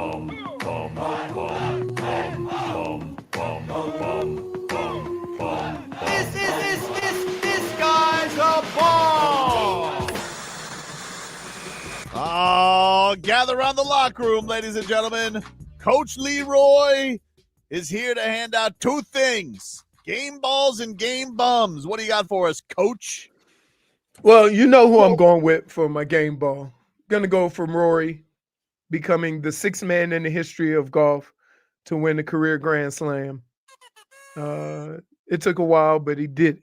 There's a lot of people that was on 3. Much as we, talk about this and say why he hasn't done it, Arnold Palmer doesn't have the career Grand Slam. So it is a very hard thing to do. Career Grand Slam or having a delicious beverage named after you? Ooh. I mean, what? The beverage lasts forever. That's true. Nobody would ever want to drink the Rory. Ugh. Probably has milk in it. Rory. So he has to get, I mean, especially the way that thing played out. After the first 2 holes, there is nobody who thought Rory had a chance, because I even thought, here we go again. You texted us. You said Rory doing Rory things. Right. And I only sent that out because I thought you were typing. So I was still getting over losing to Bub Carrington. So be able to be able to come back from all those things and win is cool. No. Damn Heat. Not the bit. I mean, okay, Game bum. my game bum. I don't know whether it's a great shot or a bad shot that a guy makes a left-handed layup that looked like it went off the shot clock. You got the call from Jax yesterday? Can I hear that? He just launched it. I couldn't believe it. And yet I could believe it. It was almost like the season ending this way was because we experienced it all year. It was chef's kiss. It was like, that's the perfect way for the season to end. Is like, legitimately, you are up 4 and somehow lose a game. You give up a 3, and then backcourt to a backcourt violation. And I'm just like, whew. And at that point, I'm like, they're gonna lose this game. Mario says my game bum is Terry Rozier. Dude, he was so bad yesterday. Really? Like, he was so bad yesterday, Leroy. He actually like kind of quit at a certain point. Like, he threw stuff off the backboard. He's fallen all over the place. And at one point, he's just like, even he was like, I'm done shooting. I think he was even exhausted with himself. He was so bad. The only bucket that he made was like a fast break layup where nobody was around him. And even that one I had questions about. He finished like, dude, he was like 1 of 9. He was terrible yesterday. I've seen it. Weird because I look at the Heat and I look at other teams. And there's very few teams that I would expect to make more 3-pointers than them. And they had like 6 more free throws than us. I mean, 3-pointers, 6 more, which is unheard of because that normally doesn't happen to the Heat unless you're playing somebody who's they volume shoot the 3. It was good. You got the final call from yesterday? This was Jason Jackson on the Miami Heat audio experience. 4.4 to go. Washington ball. The inbound with the Heat up 1. Finally in. Carrington has it. The drive. Puts it up at the end. It goes in. How about that? And the Washington bench clears. Pure joy on the Heat hardware. Yeah, they dogpiled him on the right under the Heat's rim. And everybody from the Heat just like walk off. See Chris Quinn just like waving to the coaches over there. All right, guys, see ya. Because there really was no stakes to the game. Honestly, the only benefit to it would have been lost, and I think the Suns. I forget I think whatever the Suns lost yesterday. If the Suns won, the Heat would have moved up to a 10th slot in the lottery. That was like the only ramifications of yesterday's game. Yes, indeed. They did lose behind yet another double-double from Sabonis and the Kings. Yeah, good for them. Toppled the Suns. So that means we're 10th now? No, we're 11th. Damn it. If the Suns would have won that game, I think the Heat would have moved up to 10th, which then has to go to the lottery, and then we can determine whether or not the Miami Heat are going to have their pick. So they're not even in the lottery. They're in the lottery, but we don't know where their pick is yet. Right now, it's slotted at 11th. That's what they're slotted at. Where they're most likely will end up is at 11th, but they can move up anywhere. They could move. I think they got a 2% chance at number 1. I think they got like a 9% chance or something like that at a top 4, and they could move back if a team behind them jumps them in the lottery. But I think the lowest they could go is 14th. If they make the playoffs, though, if they win 2 play-in games, that pick goes to OKC. They don't get it. Oh, my goodness. Even when we win, we lose. If we make the playoffs. But then that's paid off, and you don't have to worry about the OKC pick anymore, and you still will probably end up with the Warriors pick. Unless by some chance the Warriors lose 2 play-in games, they end up in the lottery, and their pick goes top 10. If they can somehow jump into the top 10, and really I think they can only go to top 4, I think is the way that it goes. If by somehow the ping pong balls go their way and they end up in the top 4, top 10, it's top 10 protected, then Miami, it carries over. So there is a shot that Miami ends up with no picks, but it's a very, very little shot that happens. Really? Based on how this year is gone? Who knows? Who knows? Yes, based on how this way has gone this year. And you want me to give you one even worse? The team that they have to give their pick to ends up winning the lottery, the ping pong balls. That's how this season should end. Whose? So the Heat have to give their pick to only if they make the playoffs. So basically, if I'm telling you, they're gonna say they make the playoffs. Okay, if they make the playoffs, there's no that team winning the lottery. If they make the playoffs, whatever they're going to be slated at, that'll be that pick goes to OKC. They don't get to go. That won't be in the top. Who does the lottery? Lottery protected. Top 14, I think. 14. Okay. So that's not going to happen. Okay. Right. But so to win 2 games, to go play the Cavs, they got to play. They got to beat Chicago. Would cost you picks. It would cost you a pick, but if you do keep your pick this year, next year's unprotected. So in the case that you're talking about, that could end up happening next year if the Heat is bad next year and they end up in the lottery. The Heat, it's all out there for them. They could end up giving up the number 1 pick to OKC next year. Should the Heat be terrible next year, let's just say it all falls apart. Now, I'd imagine if the Heat's going to have their pick out there next year, they'll probably push more all in for next year because they don't want to be in that situation. Right. But they're with less of a safety net if they have their pick this year. But also, you're in the lottery. You go get Cooper Flag, baby. Dude, go get him. Stop it. Go get him. Chances are what? 2%? 2%. Right. 2%. You like those odds? I don't hate those odds. Not nothing. Okay, but you're closer to nothing than you are. But it's not nothing. You're closer to nothing than you are to Cooper Flag. We got to talk about the real issue here going into this week, and that is Easter. What? I mean, yeah, it is Holy Week. And speaking of holes, Warriors look like they're leaking oil. Like what? They're leaking oil, Leroy. Look like they're leaking oil. We'll take a break, get into it on the other side. Back after this.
Jump on the skids, you're going Cleveland rocks. Cleveland rocks. You trying to annoy me today? Why do you say that? Leroy, he's been nonstop bashing Drew Carey between every break because he doesn't believe he has the credentials to host a game show. He doesn't deserve it. I don't understand. He's a comedian. He had a show. He using he did other shows before that. You're using comedian lightly. On whose line is it anyway? He gave up imaginary points and watched people do great things. And why is he always wearing a suit? Did Drew Carey? The Price is Right. Sick of that guy. The Drew Carey show did well. Yeah, the Drew Carey show. How many seasons? Well, it was on for 9 years. I don't know how many seasons. I was like 9 years. That's 9 seasons, isn't it? I don't know if it's a season year. No. Wait, in your efforts to discredit Drew Carey, you sounded ridiculous. No, because what? Game of Thrones. Even 7 seasons is a very successful television show. Okay, these are two different things. Definitely a successful run, but 9 years doesn't always mean 9 seasons. In this case, it says number of seasons 9. In this case, it does. Literally, go to Wikipedia. Wait, name a where it says how many years and the seasons are different. Game of Thrones, the dragon one, is 4 years. Yeah, but that's okay. It's a sitcom though. Sitcoms and premium cable shows work differently. Yeah, you're right. That Game of Thrones did some weird stuff because they tried to extend their seasons. Correct. But no, this is different. Yeah, you're right. Sitcoms are just like straight up. They film like 45 episodes. I was just trying to we were talking during the break. Like, I don't even remember. I remember Drew Carey. This is what I remember from the show. I remember that he worked in an office. Yeah. Obviously in Cleveland. He had a Scottish boss. He had a beef with the ugly secretary. Mimi. And he lived. Did he live with his brother? See, Drew Carey shows living situation. You give me that. I forget that. But anyway, but that was okay. 9 seasons, 200 plus episodes. That's a very successful time on television. You're saying he has no chops to be a game show host? He's an industry plant. Dude. What? He isn't. He just came out of nowhere. He's never really done like he's 70. What are you talking about? Have you seen the Drew Carey comedy? Drew Carey is 70? He's 66. Hey, listen, he looks every bit of it. He looks every bit of it. There was a stretch in time where he kind of did that Jack Black thing and just let his hair and everything just. Yeah, I mean even now he has like a weird beard. Like he doesn't deserve to be on television. You know, Bob Barker, charisma. He's 66. I didn't realize he was that old. He's going to be 67 next month. Let's wrap it up. Time to go. You guys are getting it. Time to go. Okay, so you're saying his most famous talent is having glasses and being from Cleveland? Is that like that's literally that's all his bit? He has, like, for example, you can think Eddie Murphy, the Red Jacket special, or there's just various things like Kings of Comedy for Steve Harvey and Cedric the Entertainer. What was his thing? What was his thing that was like, you know what, this guy deserves a show? I just remember him having a lovable, like, it's kind of like Raymond from Everybody Loves Raymond. I just imagine him as a lovable sitcom character. That's another overrated guy. But at least his show was funny. Yeah, but if Everybody Loves Raymond, you don't like that show either? No, that's a good show. No, but if Ray Romano wanted to host Deal or No Deal, I wouldn't say he doesn't deserve it. Like, he's got a lot of Showtime chops, showbiz chops. I don't know, man. They just gave him a show, dude. They just gave him a now, show. Brad Garrett, he should be. Horrible. Absolutely not. Terrible. Notice there were no spinoffs. Notice there were no spinoffs or anything like that with that Brad Garrett. This guy's not funny at all. No, he's not. Angry too. Angry. Okay, you can't keep living life, Marcos. Mad at every game show. Hey, everybody, they all had a plot, right? Like the Raymond, it was the dynamics of the parents living across the street. Right. Yeah. You had the Drew Carey situation. Okay, let me ask you a question. Mm-hmm. To this day, what is Seinfeld about? Well, I mean, famously a show about nothing. Yeah. Right. See, that was kind of Jerry Seinfeld, though. See, that kind of leads to what I'm saying. Jerry Seinfeld, this guy's body of work speaks for itself. Yeah, but it'd be like you saying Jerry Seinfeld, why does he get to host Comedians in Cars with Coffee or something like that? It's like because he's on one of the most famous shows of all time. Like, you could not like the Drew Carey show, but that's a very successful run as a television star. Make sense, dude. It's just why though? Okay, well, there wasn't a lot of competition, is what I'm saying. Let's look back at how many people. Okay, how many people were up for Bob Barker? and replacing Bob Barker because. Like, I still don't know who replaced Alex Trebek. I really don't know. Is it Ken Jennings? Yeah, the guy who won the most money. Exactly. Yeah. But let me tell you something. He's real exciting. Aaron Rodgers was supposed to host that. Remember that was a second. Aaron Rodgers was going to be the host. Him and King Jennings are samesies. Honestly, that would have been better because he would have brought up like ayahuasca trips, and I would have been like, "See this?" But wait a minute. You can't have your Jeopardy. You want to talk about no credibility to do something? Yeah. You talking about Aaron Rodgers? Yeah, of course, no, for sure. But he's just like at least you can be like prolific.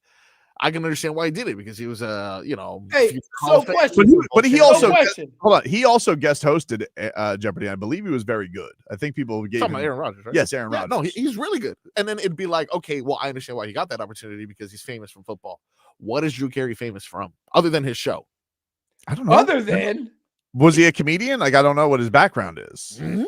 No one's ever seen him on stage. But that happens a lot, though. Like a lot of these times back in the old sitcom days, a lot of comedians got like developmental deals, and like they were like, "Hey, we have a show. It's the Drew Carey Show. It's in Cleveland. It rocks." You know, because it was a funny cat. I think the thing that made Drew Carey was probably like he had the funny guys. He had the two Who's Line guys on it.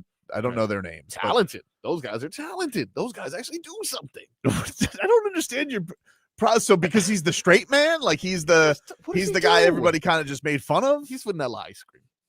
I don't just vanilla ice. This is a wild disrespect. And you know what? Why is Rob Lowe hosting the floor? I mean, just give it up. I'm just Steven may have said something here.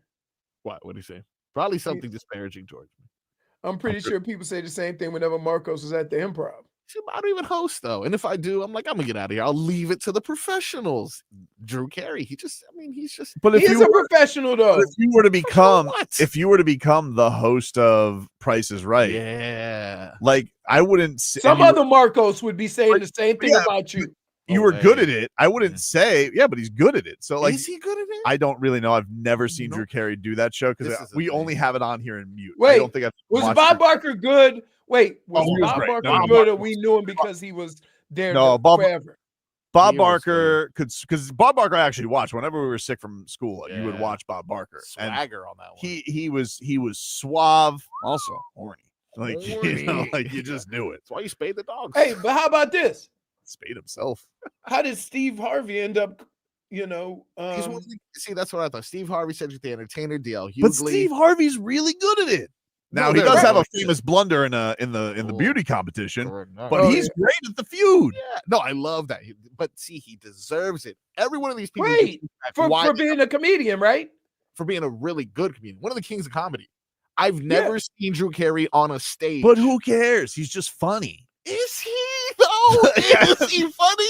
He's kind of like I don't want to say modern because he's pushing 60, he's pushing 70, but like isn't he kind of like the new Rodney Dangerfield? Like I kind of feel like he's the schlumpy, get no respect type of guy. Like I felt like that was the character on Drew Carey's show. I was never around a Rodney Dangerfield's time, but I can say that I'm no respect. You never saw Caddyshack? That movie. I saw Caddyshack. But the best part of that movie, Rodney Dangerfield, and that little gopher, pretty cool. But again, I can trace back why all these people are deserving of it. It's almost as if Drew Carey was born a 33-year-old man and they gave him a job. That's because you were unfamiliar. Let's think. I'm really mad at him for this take because let's think about this. We hear this with artists all the time. Bothering him all day with this. Marcos, we hear this about artists all the time. And people say they'll just show up with a hit. Yep. And people don't realize, but like, whoa, this guy's been around for a few years, right? This guy's been making music for a few years. Like, just because you don't know Drew Carey's background doesn't mean he. But it'd be like that job. It would be like if Lisa Kudrow became the host of Wheel of Fortune. You'd be like, whoa, why is that? What did she do? It's like, well, she was on one of the most famous shows of all time. And you're like, so? I respect her. Like if his resume is just was on a 9-season comedy show, whether you think he's a comedian or not a comedian. First of all, he's not doing comedy right now. He's hosting Price is Right. So you just got to know the price of a blender. So I don't understand where his literal job right now is to be nice to old ladies who are guessing the price of something. What that has to do with his comedy career Doesn't really matter. He made it. He has a successful show. How much is Drew Carey worth? Oh, he's probably worth a bunch. I mean, I know he has his hands in a lot of productions of things as well. It says in 94, he wrote his own stand-up comedy special, which, by the way, dust on that thing. I don't think that was in Blockbuster how horrible that special was, and no one has ever mentioned that. Also, he gets a show. I want you to do me a favor right now. I want you to apologize to me and what? our audience No, for dragging us into 12 minutes of Drew Carey talk. it's just I'm sorry. Headlines. And by the way, the other thing is, why don't you buckle a couple of buttons, button a couple of buttons? We're not at the club. Stumbled on that a little. Headlines are brought to you by Doral Kia. I'm tired of looking at your chest hair. It's fashion, baby. At Doral Kia, choose over 500 new Kia miles in inventory at the Sportage, Sorrento, and Telluride. Remember, when it comes to Kia, the great deals are at Doral Kia. Miami Heat finished the season 37-45. Oh my Worst record of Erik Spoelstra's head coaching career, matching the 2014-15 season. That, of course, the Chris Bosh blood clots year. So that matched the worst coached Erik Spoelstra team of all time, thanks to Bub Carrington at the buzzer. Some NBA news, a little bit of a Black Monday here. Mike Budenholzer fired as head coach of the Phoenix Suns, who will now be on, I believe, their third coach in 3 years. Yes. Awesome. That's interesting. Another championship winning coach who has been removed by their team. Yeah, look at us. I got just sent a video from our program director, Galen. It literally says, I'm not watching it. It's Drew Carey kills it in first appearance on The Tonight Show starring Johnny Carson. Oh, Johnny Carson. Oh, great. Johnny Carson is like How long ago Johnny was Carson that? made comedians, dude. What are you talking about? This guy is an industry. He's 66. Some of the people he went on shows with were older than him. Industry plan. You are a They're jackass. like, we need to give a show to someone. We'll build this Drew Carey character. And look at that, man. Now he's hosting. He is a now lovable he character. took my job. How old is he? 70? 66, 67 next month. Clock's ticking, Drew boy. Also, David Griffin, general manager of the Pelicans, fired. Wow. These, of course, both according to Shams Charania. Neither, I would say, too surprising. Pelicans were awful this year. Yeah. Suns, one of the biggest disappointments in the league. But my God, the Pelicans are open for business, huh? Zion. You knew where that was going. What? That had to lead in somebody getting fired. But does that make it easier? Does a new GM make it easier or harder for? I would imagine a new GM wants to clean house. You know, he didn't draft Zion. He didn't extend Zion. No. You know, wait. I love it. You notice how what the new guy gonna do fits right into the plans of what Tobin wants. I don't even know what my plans are. You know, I think that's what I love about this summer. Everything's open. Everything is out there for me. Everything is out there. Hey, we're playing Red Balloon tomorrow. Oh, are we? Yeah. What are our topics of discussion? Oh, you have to wait. Come on, can't You'll have reveal to the wait. topics beforehand. Yeah, I can't reveal the topics. I mean, we know what the topics are. The topics are NBA free agents or trade targets. Oh, wait, I heard that show's in hot water. Why? The Netflix thing, a comment that was interpreted incorrectly, I feel, by one of the hosts. It's like, oh, maybe the host is racist. And I'm like, not so easy being a host, eh? You see what I'm saying?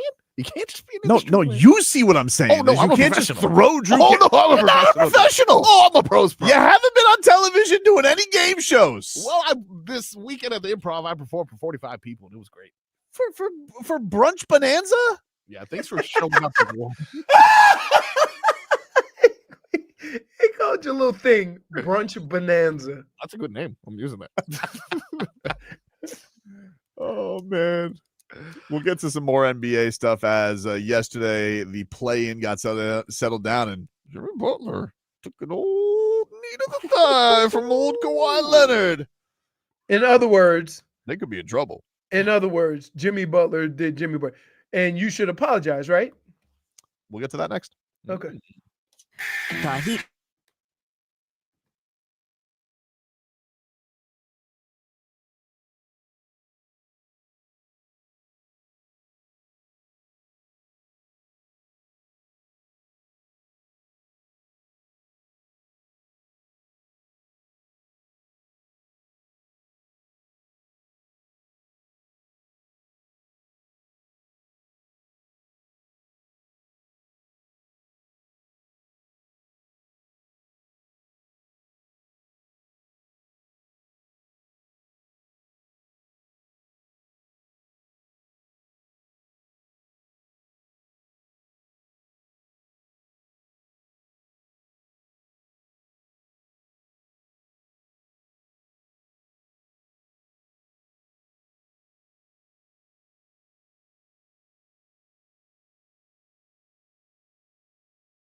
Who is the Slick Rick of the NBA world right now? Because I need that guy. That's who I need. I need to see what's going on there. Let's get to 15 minutes of heat here, brought to us by our friends over at Hollywood Kia. At Hollywood Kia, the #1 Kia dealer in all of Florida. Get the star treatment.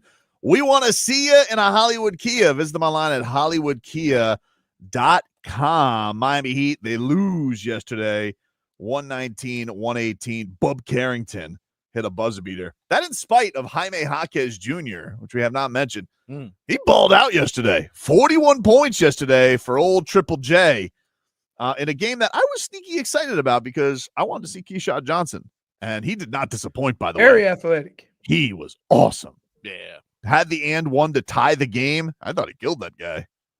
Ran him over. That was one of those where I was like, why isn't he bouncing it? Pass the ball. Oh! Yeah. I like Keyshawn Johnson a lot. I'm looking forward to his development with the Miami Heat. Big fan of KJ. They call him Showtime. Oh. Very, very excited. Also, Khalil Ware did cool things. Oh, did he? He did cool things, cool dunks. Yeah. I liked it. Didn't he hit his head on the backboard? He's tall. Yeah. He's tall. That was great. Now, speaking of Khalil Ware, we may not have to root for one of his enemies, Ja Morant, who referred to him as a pigeon. That's right. But I'm allowed, I am willing, Ja, to allow bygones to be bygones. Should you send the Warriors to the next play-in game? Because I think to me, I feel like the Warriors leaking oil a little bit here at the end. They lose yesterday to the Clippers. Kawhi Leonard has shown up all of a sudden. He always kicks Jimmy Butler's ass. And yesterday, he kicked him right in the thigh. And Jimmy Butler, he was hobbling.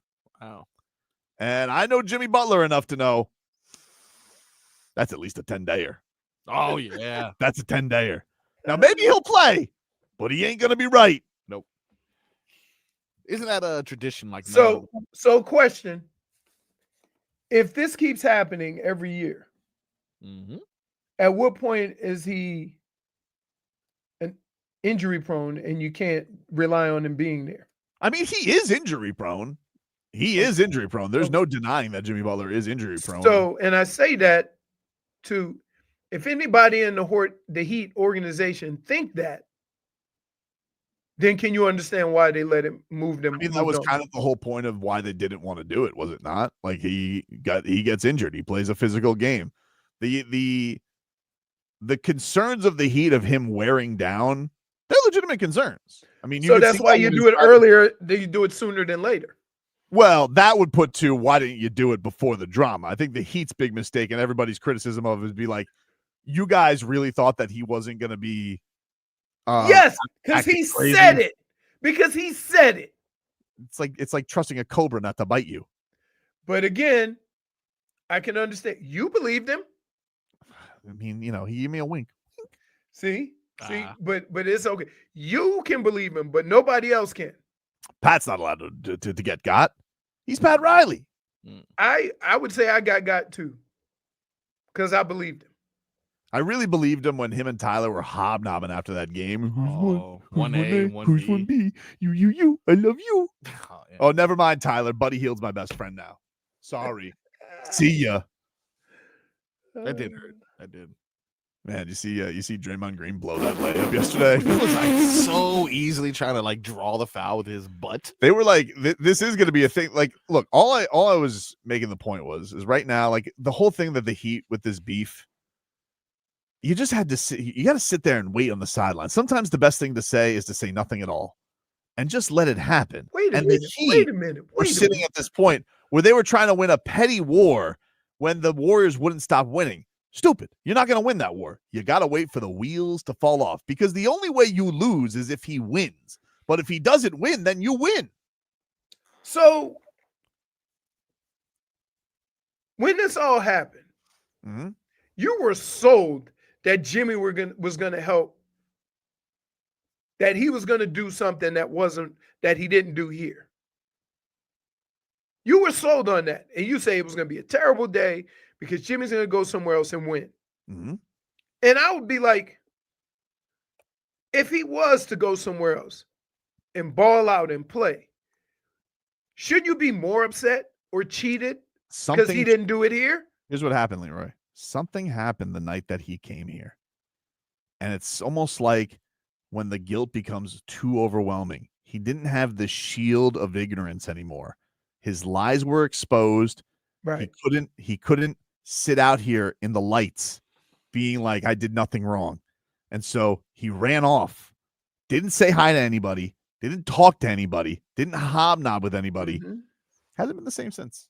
The team hasn't been the same since. Now, some of you may say, well, Steph Curry's been banged up. Maybe. I don't know. Hard to say. The old get injured. Which is what I'm... Dude, it's amazing. And where we are now talking about this topic Mhm. and where we were at the beginning, when you told everybody go to hell, I would pay him. Yeah. Right? So is it safe to say you were wrong? No, I won't go that far. I mean, like, you guys just lost more games than you ever had. Longest losing streak of Erik Spoelstra's career. So I can't be wrong. Wait. My question to you is, you're making it sound like if they had Jimmy, it would have been better. It actually would have been worse because they would have kept throwing him out there to shoot one-legged threes. Well, I don't know. Hard to say. No, it's not hard to say. He had already started that pattern. Maybe. We can't. You know what Jimmy looks like when he's engaged. Wait, you know within the first 5 minutes of a game what Jimmy looks like when he's engaged. It's neither here. Like, they've kept saying this whole thing about clarity. Like, Spose keeps saying this thing about, oh, clarity's a good thing for us. And it really wasn't, because they got worse after they had clarity. Like, never played that bad in the history of him coaching. And the other thing is that the injuries just were replaced by a different name. Andrew I don't know what it is about everybody on the Heat getting hurt every year. But right now, task at hand. And that is, let's go, Ja. Let's go, Ja. So are there games? The games start Tuesday? Tomorrow, yeah.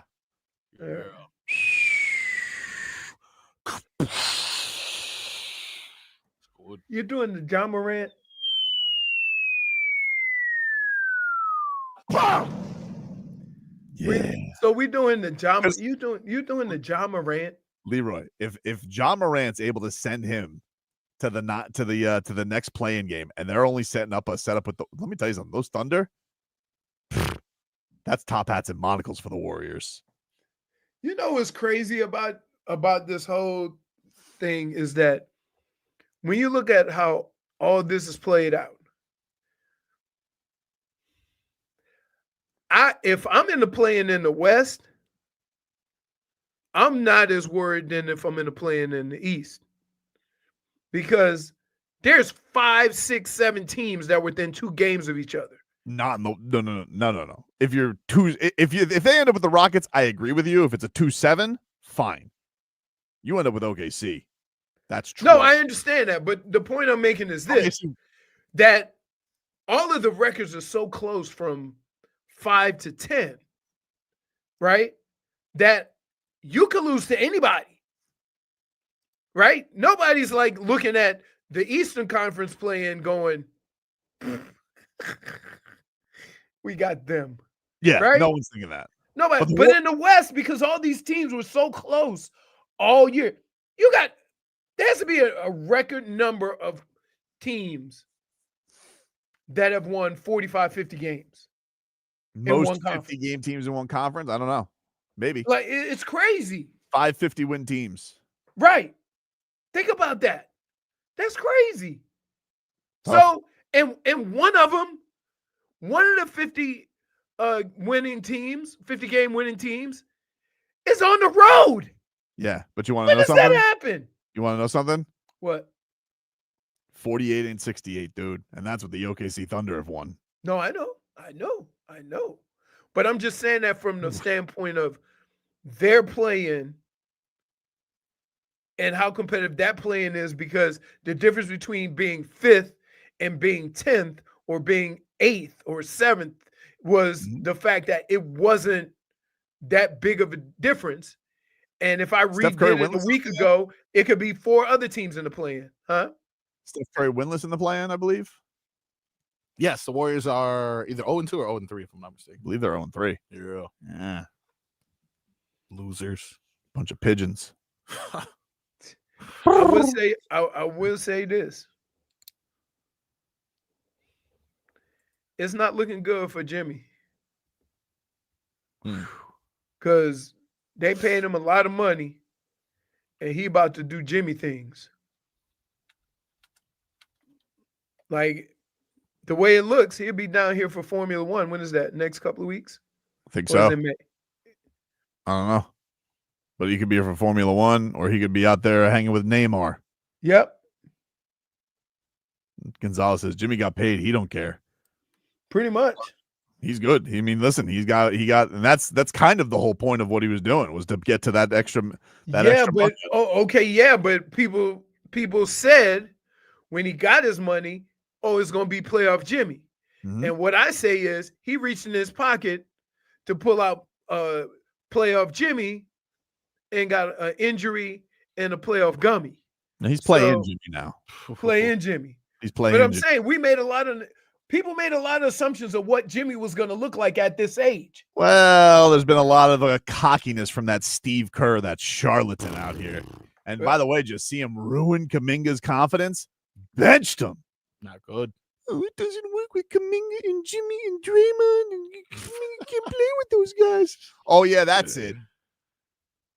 I have the answer to the question Leroy asked earlier. By the Most 50-win teams in a conference? Yes, this season we have 9 50-win teams if you include both conferences. Because I'm including both. The last time this happened was 2014, 2015, in which we had 10.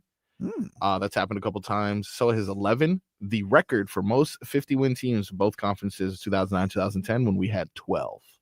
Wow, that was a good year. Not for the Heat, it wasn't. What year was that? 2009, 2010. Yeah, that was a good year. Was that Brown's first year? No, that was his last year in Cleveland. Okay, so he came the next year. Okay. Yeah, they went to the championship that year against the Spurs. And he went to 9 straight finals. Like, we just overlooked that. He's good. He better not lose. I would say this. Has there been any human being that has played more basketball than him with all the finals and long runs into playoffs that he's made? I mean, it's I would crazy. I would imagine the math says no. But I'll tell you one thing. Don't lose to the Wolves. Who, the Lakers? Yeah. Don't lose to the Wolves. Lose to the Wolves. Don't dismiss it. I'm not dismissing it, but Ant might average 35 and they still don't have a chance. They've been pretty hot lately, dude. Okay. I mean, you're talking about, I mean, you keep talking like there's this vast difference. We just told you all of those teams. You just said all those teams are the same. I know. No, I said from 4 to 10. Leroy, 3 and 6. There's a difference of 1 game. They were separated by a game. But you're right. There's more. So why can't that happen for any of the other teams? Only the Lakers. What do you mean? Like, is it safe to say the West is more wide open than the East because of that? I don't think it is wide open because I think the Thunder are going to the finals. But okay. You don't believe in that experience thing? They do have experience. I mean, they went to the semis last year. I think they can take another step. Like, I don't think that's a vast reach for them. I'm just. They don't really have a weakness. No, and they're giants. Like, if I was going to say the experience thing, Houston's the team I would say is the young team. Like, if I said that's why it's so important for the Warriors to win. You want to go up against the baby Rockets, even though Amen Thompson, the last time he faced Steph Curry, made him look like Korkmaz.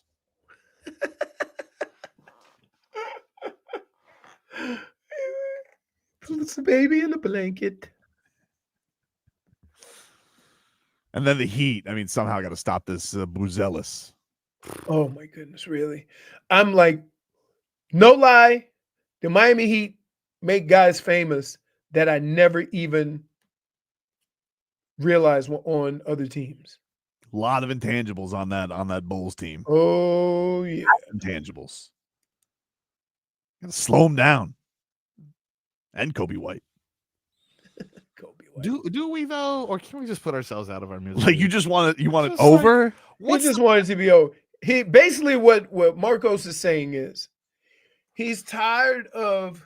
I'm tired. His emotional strings getting pulled and ripped out, and on a game-to-game basis by this team. You know what's the worst thing to ever happen to this Miami Heat franchise? What? Making it to the championship from the 8th seed play. What?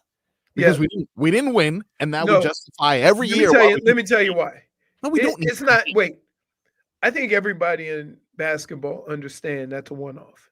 Doesn't happen very often. Not every. I never buy that. That being said, the reason why we feel this way is because of you. What? Wow. Because all you talk about, we went to the finals. We can do it from the play-in again, like it's just a normal thing.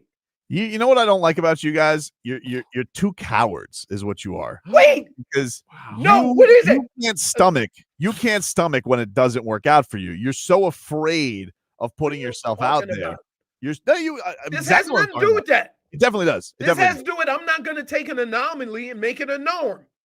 I'm very proud of you for powering through that because it seemed like it caught you up. Like it seemed like you were about to buckle at the knees and watch third strike, but somehow you fouled it off. My tongue tried to steal. My tongue tried to steal second while I was saying it. I'm like, Mixed Bag is next.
All right, welcome back, everybody. Tobin and Leroy.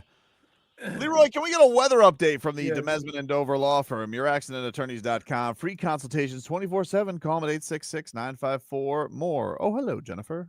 But first, I've been laughing the whole break. Why? Jukebox 305. Ref.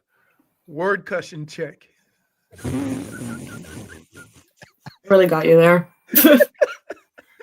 I'm like, oh my goodness. All right.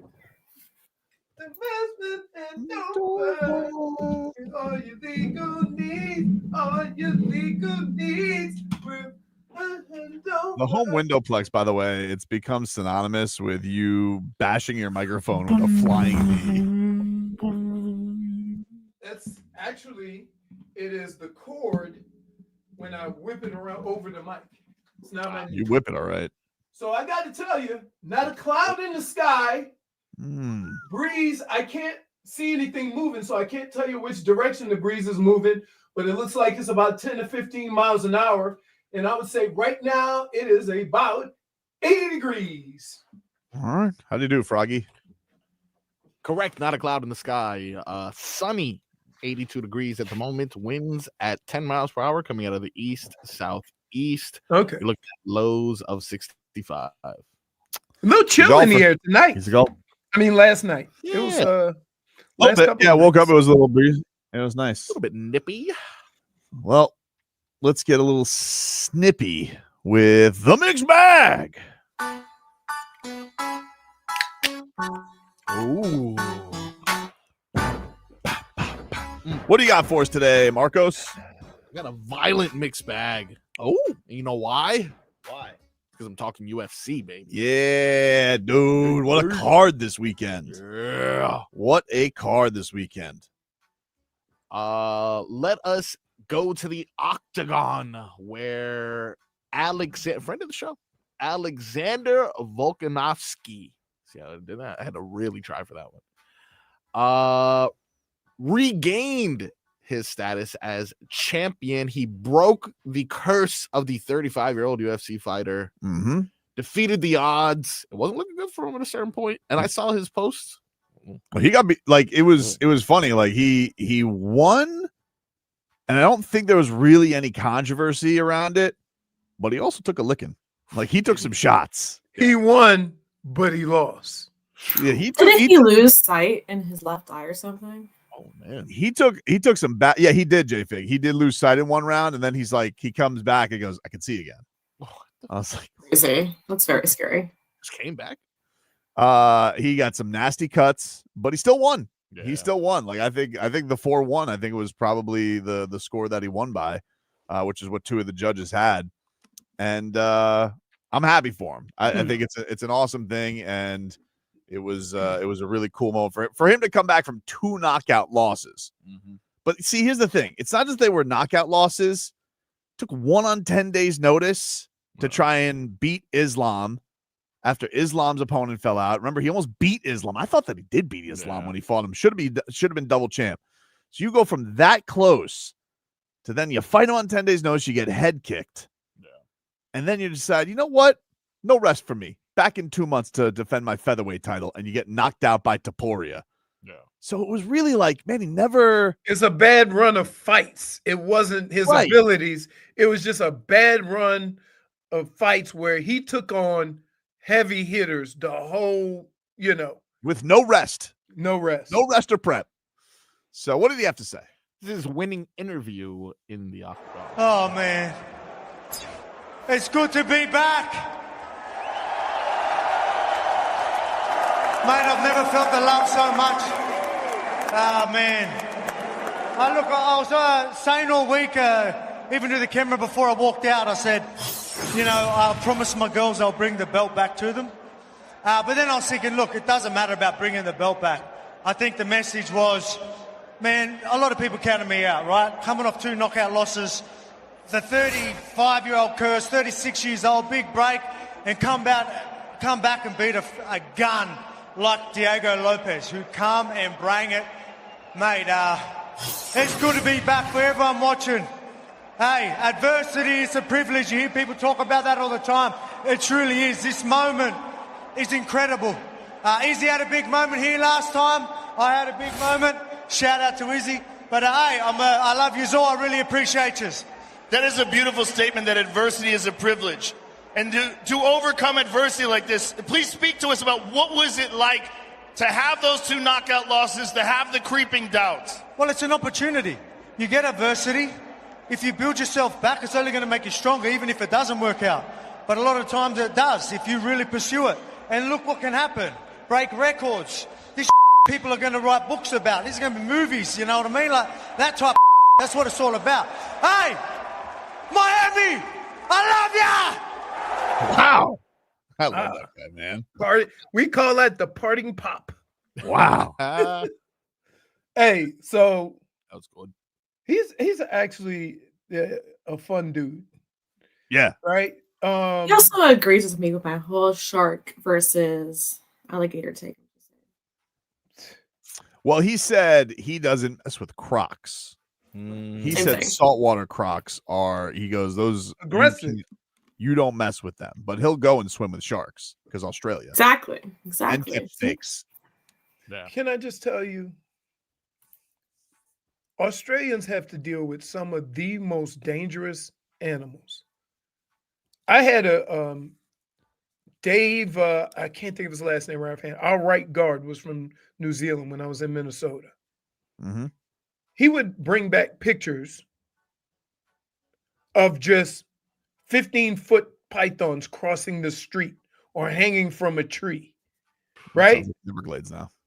No, but I ain't got to go in the Everglades. I got to cross the damn street. You're going to the grocery store. Right. What else you got in the mixed bag, Marcos? More from UFC, our boy, another friend of the show, Paddy the Baddy. Oh, Paddy the Baddy. Oh, wait. Who fought Jim Miller? Chase Hooper. What happened? Chase Hooper whooped his ass. Okay.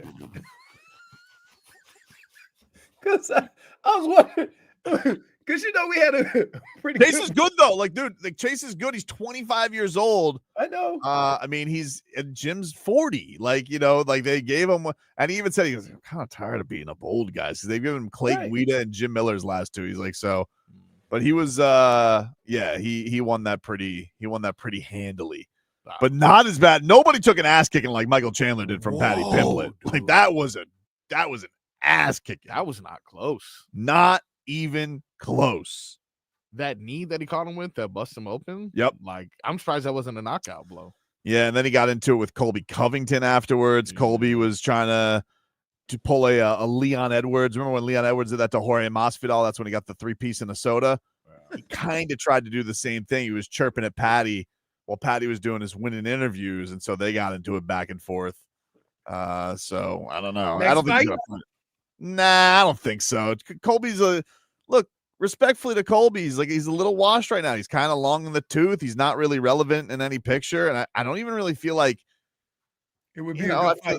I feel like he's gotten killed his last couple fights. Like he got killed by that's the Joaquin thing. Buckley. We have this same conversation about other fighters that, the way they fight, you don't care that they haven't won. Yeah, but I don't think I think there's a ton of options. I think Paddy's got the right message. Go fight. He wants to go beat the best guys in the division. Beat Charles Oliveira, beat Dustin, beat Gaethje. Like that's the way to go. Right. Yeah, for sure.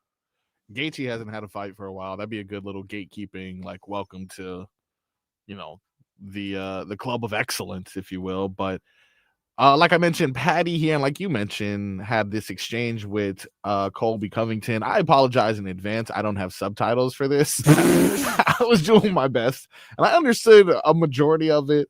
But this is Paddy dismissing Colby Covington following his video backstage with Colby Covington. Mr. Irrelevant, trying to stay relevant. The f***ing whopper. Yeah, what was that about? Just come over, starting chat shit, didn't he, lad? Because he seen there was a camera. Come over and started to say, you fight scrubs. Like, lad, he said something about Chandler being 2-4 or something. Isn't he 2-4 in his last 6? Something like that. He's an absolute bum, lad. He's nearly 40. he's trying to stay relevant by jumping on me while there's a camera there. Well, not jumping on me, just talking. I seen him a power slap the other week and walked past him, staring at him, and he just looked at the floor like the little boy he is. When there's a camera there, he tries to say something, but he got terrored, know what I mean? We all absolutely terrorised him. Got told to leg it, tried to keep shouting, got told to button his shirt up the wall. I didn't understand like the last 15 seconds of that Wait, whatsoever. when we had him on and I Sounded said that, good, though. you lied and said I heard everything. Oh. No, you didn't. You lied. It's thicker. You lied. It goes in and out, dude. It goes in and out. Dude, no chance. He's an absolute bum. that was amazing. Like, he couldn't have called him just a bum. Absolute, no conversation, no arguments. There's bum. no gray area. No gray area. Jeez. That's good. He's like, what did he say? Something about slapping him and then walking over him and looking down at the On the floor? power slap, he looked at the floor like the little p-boy that he is. Whoa. Oh, Steph said Paddy's trying hard to be McGregor. Is he? I disagree, though. He's a scouser. That's how they talk. He What do you really want? is so authentic himself, you know? The one thing I know that like he ended up kind of calling out Connor afterwards, but he didn't in the octagon, and I thought that was the smart move. That would have been the obvious thing to do. His move, everybody, because Connor was like, "Oh, I'm interested in the fight," even though he's not fighting. Like it's a waste of time to chase the Connor fight, which is smart by Paddy. He called out the best guys in the division. Give me any of them. Sarukian, Charles Oliveira, whatever gets him to the title, that is the smart move. What's going to put a rocket to his back is becoming the world champ and continue to do that. Everybody did think that this guy was a bit of a McGregor cop. He's gotten better every time he's gotten in there. Now he beats Michael Chandler. Yes, Michael Chandler has a terrible record. He's new Cowboy Cerrone, but he beat the hell out of him. Yeah, but Michael Chandler's one of those guys that they keep putting on these cards and he doesn't win. He doesn't, but he's gone from competitive to spunky to entertaining. He's gotten his ass kicked the last 2 times. I really think to Michael's problem, one, he's getting old, and two, taking 2 years off waiting for Conor McGregor ruined his career. Like he doesn't even look like now. So the worst you can do is what? 8 months? Yeah. When you start going a year without injury, 2 years, you're an absolute boom. He's not in the same class as Sugar Sean, right? I don't think so. Okay. I don't think so because I think he's a little more well-rounded. I think Sean's a great striker. Yeah. But I think Paddy has shown like he won this fight. He won everything in this fight. Like he was kind of known as just a grappler. His striking wasn't that good. Even his fight against Tony Ferguson wasn't too impressive. People thought that he lost to Jared Gordon. Man, this was a throttling. I mean, he that knee that he busted him open with, so impressive. Could have basically finished the fight however he wanted to. Yeah. The great thing about UFC is we don't protect the undefeated like we do in boxing. So these young guys have an opportunity to work their way up once they get into the UFC. Whereas in boxing, you won't even bring them to a big promotion unless you're going with a 20-0, 25-0. And the only reason he was mad at McGregor from this weekend was because McGregor came out publicly and he bet $500,000 on Michael Chandler. And he was upset because he goes, "You bet on a Yank? I thought the Scousers and Irish together." So he was insulted. He's like, "I thought we were supposed to be together." Like, you know, and you're betting on a Yank? An absolute 500 boom. large. Lost 500 large. I mean, why? Because he's an absolute bum. You know what that is? That was a petty bet. Yep. You threw away $500,000 just to not show support for Paddy. Now, okay, did he show his ticket or did he just say that because it's Conor McGregor? I think he just said it. He didn't do the Floyd Mayweather where you show your ticket. He didn't bet a dime. He did not bet a dime. Drake won? A lot of people said that Volk broke the Drake curse. Broke the Drake curse. I was surprised by that. Powerful. Another win for Drake. What? Take a break. Back after this. WQAM.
How about them fish, huh? Yeah. That Mervis. The Merv man. The Merv man, dude. Eminem. He should play I'm Slim Shady. Yeah, when he comes up to bat. Do you think he even knows who Slim Shady is? He's probably like 25. Damn, that's true. Who doesn't know Eminem? Yeah, I feel like he has to know. First of all white people know Eminem. I don't know, dude. Like, isn't Jack Harlow like the new guy? Even though he's a backstabbing boom. Wait, are you comparing Jack Harlow to Eminem? I'm comparing young to old. That's what I'm comparing. I'm not saying that obviously Eminem's resume dwarfs. And when we saw him intro Terrence Crawford, that was one of the goosiest things I've ever seen in an arena before. Yeah. I'm not questioning who's more of a legend. I'm questioning young, old. Like, I'm sure there's plenty of 25-year-olds, and Jay-Z is not their top rapper. I didn't say top rapper, but they know who they are. Yeah, but like maybe they don't. I don't know. Maybe they just think it's too old school. I don't know. Merv is 26 years old. Where's he from? He is from Washington, D.C. And did you know he had a nickname Mash? His nickname is Mash, so he's Triple M. Ooh, I like that. Already a company, copyrighted. Mash? 3M. Oh, Triple M? What is that? 3M. They do tape. They do tape? Yeah, like the brand. Tape. Like tape brand. Tape. Oh, like yeah. tape. But it's just a number 3. I only acknowledge 2 tapes. Actually, 3 tapes. Yeah. Scotch, ducked, frog. That's it. You're welcome. That's the list. No, but again, You're welcome. Again, Scott, they do all those tapes. They do Scott. They do what's the So they're the owner of those? It's a different type of tape. 3M tape. Yeah, They you are the- never heard of 3M tape? Like the black tape, right? No, It's that's not black. electric No. That's electrical tape. Then there's duct tape, which is the gray tape, not spelled like duck, but For air duct. yeah. You guys thought my Drew Carey conversation was bad. We're talking about brands. I'm not the one who brought it up. He's You like, brought it up. You everybody no. knows You wait a minute. everybody This knows the jackass- brand Triple M. Wait, this jackass started asking about the tape.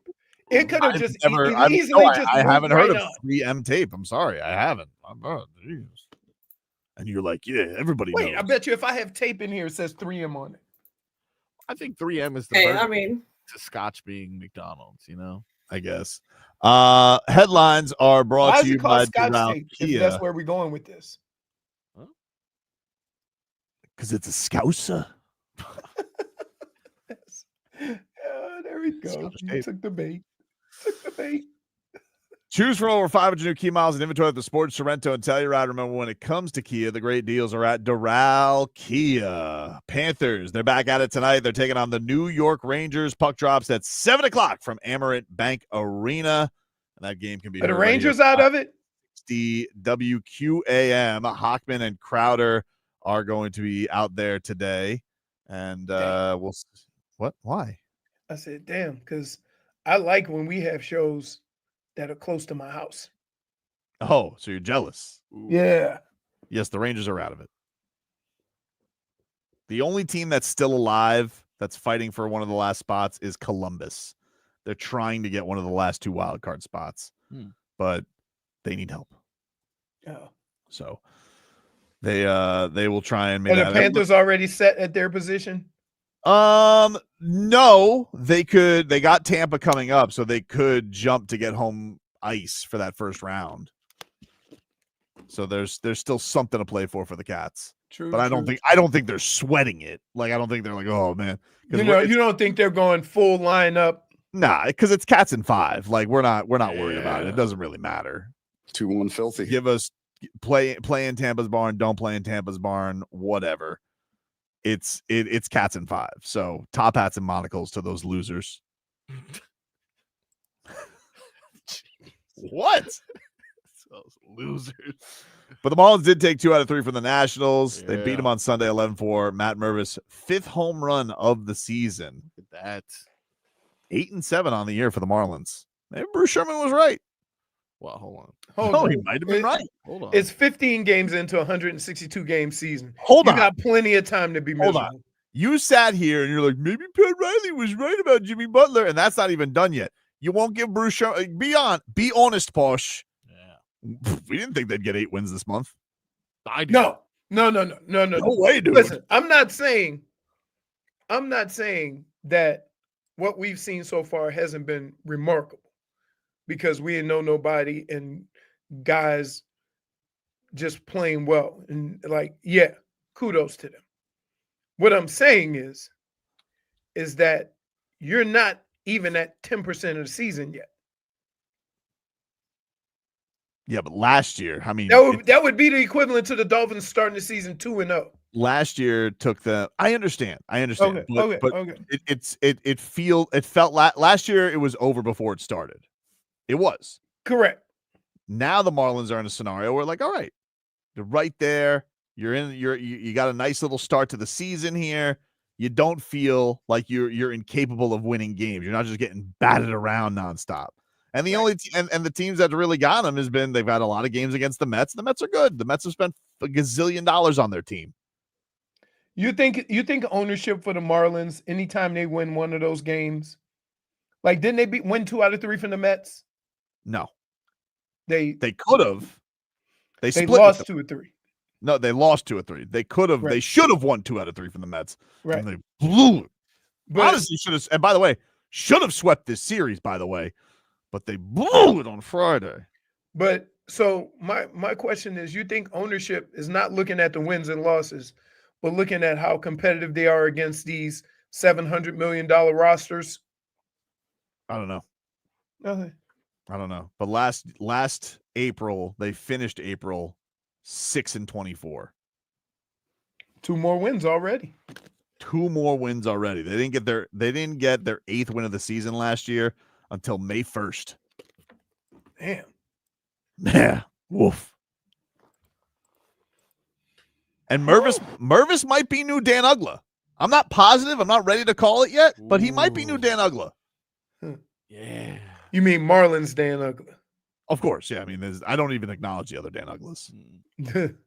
I'm telling you, that Dan Uggla that got the money. Ultimate fat cat. Oh my goodness. Dan Uggla was like, Dan Uggla signed that contract with the Braves, and he said, got him. Time to put the steroids away. Well, allegedly, I'm doing a bit. Wait, I mean, geez, he was. Whoa. Didn't he have 3? Didn't he have 3 errors in an All-Star game? People define him by that, and I choose not to do that. I choose to remember a Dan Uggla who dropped bombs. Nobody Can I wanted just tell you, that was a short-lived Dan Uggla. It wasn't short-lived. It was Marlins Dan Uggla was a great player. Marlins Dan Uggla was 3 years. How long was Dan Uggla's career with the Marlins? It's got to be more than 3 years in order for me to count. What? Yeah. That's the rules. That's the rules? Yeah. I don't like those rules. Yeah, but you're making it sound like a guy who had a 10-year career. 5 seasons.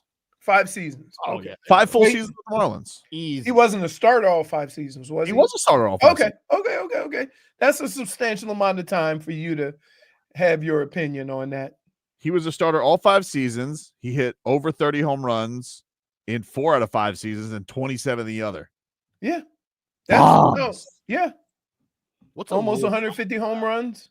Rule 5 draft. I can't explain it all the way, but like it's like kind of like you leave guys unprotected on your team. It's the equivalent to an expansion draft. Yeah, but mostly I think it's like minor leaguers normally are open to the Rule 5, so you can get unless. But the rules are, I believe, you have to stay on the big league roster the next year, or you return to your former team. Dang. So, but he, I believe, is known as one of the most successful Rule 5 players of all time. Wow, he was great, and a legendary call all the time from Rich Waltz and Tommy. And his name is Dan Uggla. That's good. Not 2-time All-Star. That's pretty good. And I know his name. Wade Jones, not that. That's great. You know what? We talked about UFC. I don't know if this is a ploy. I don't want to get caught up on it. Mhm. You brought up Wade, which made me think of the video of Shaq walking through Kaseya as he attended UFC. Mhm. And they're like, "Oh, welcome back to this house." He's like, "I built this house." No, you didn't. Dude. Yeah, the house was built already. Yeah. I don't know what he's Totally referring fine. to there. That's Also- that's a classic Shaq Yeah. overplay. Now, did he pack that house? He did pack that house. Back the house. He did pack that house. Yeah, he did. But yes, classic Shaq. Classic. Yeah, they got Shaq to get you in the doors, but D Wade kept you coming back. Mm-hmm. Yeah. Let's not get it twisted.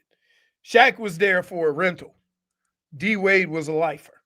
Got to be really annoying if you get stuck behind Shaq at a sporting event. Oh yeah, it has to. Or next to him, he filling Or the hell next out of to them him. little seats. Dude, or next to him. But at least like next to him, you got to feel like Shaq's buying 2 seats, Oh, right? For leg room. no, he's in that VIP. No, where you get, because like, the- multiple chairs. Oh, he's sitting like real close. I don't know how many fights you guys have been to. I haven't. There's no VIP seating on the floor. It's tight. It's tight. It's tight. He needs 2 chairs. Oh man, saw him getting. And that's into, not an insult. Like, dude, it's You're not a lot. shaming him. There's not a lot of space around an octagon nor a ring. It's there's barriers there. You're not getting this like luxury seating. And they basically have the equivalent to SWAT protecting those seats. Right. So if you have a pass and you venture into the wrong area, you get an arm bar. Nope, sir. Your ticket does not allow you in this area. Anyway, Mervis is new Dan Uggla. Mervis. I can't call Seriously, him Mervis. beginning of this conversation, you're like, What do I'm you not- mean? I'm not ready I'm to not like him. Can we give him, let's just call him 3M. 3M. Here we Why go don't again. you just Okay. don't like the name Mervis? Mash. Dude. What about Mash? You don't like Matt Mash Mervis? Has a better ring to it than Mervis. What about he's Okay, Mervis? like you just say, hey, what's your name? Mervis. Who's like okay. He's See, Mervis. That's right there.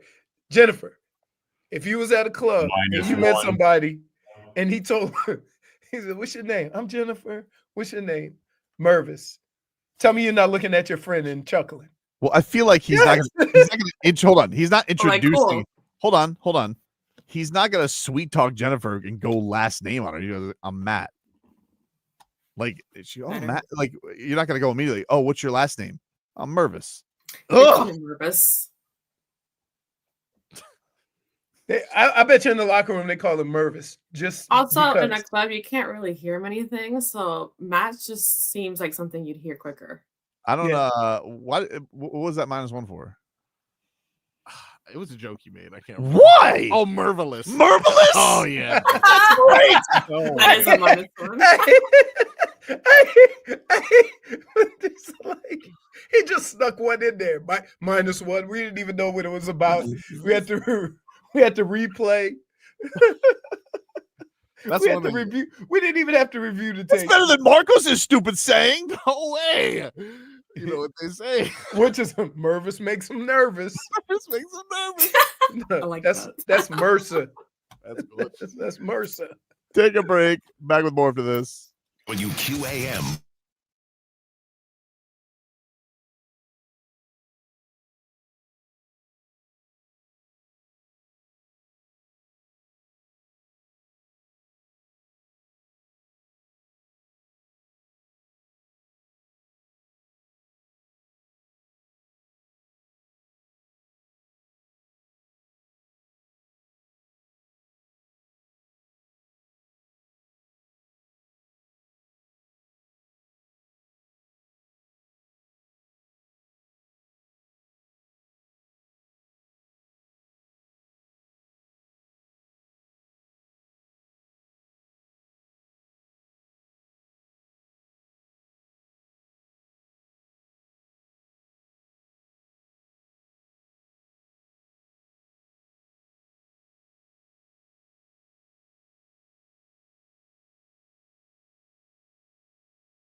picture on my mirror. Start to blush when somebody says your name. All right, welcome back, everybody. Tobin and Leroy back with you here, 560 WQAM. Who's that, Fantasia? Yes. Which Leroy? I know we got to get into sports, so I'll keep this quick. Rhythm and Brunch Hasn't stopped you the whole show. Why now? This damn Drew Carey, you know.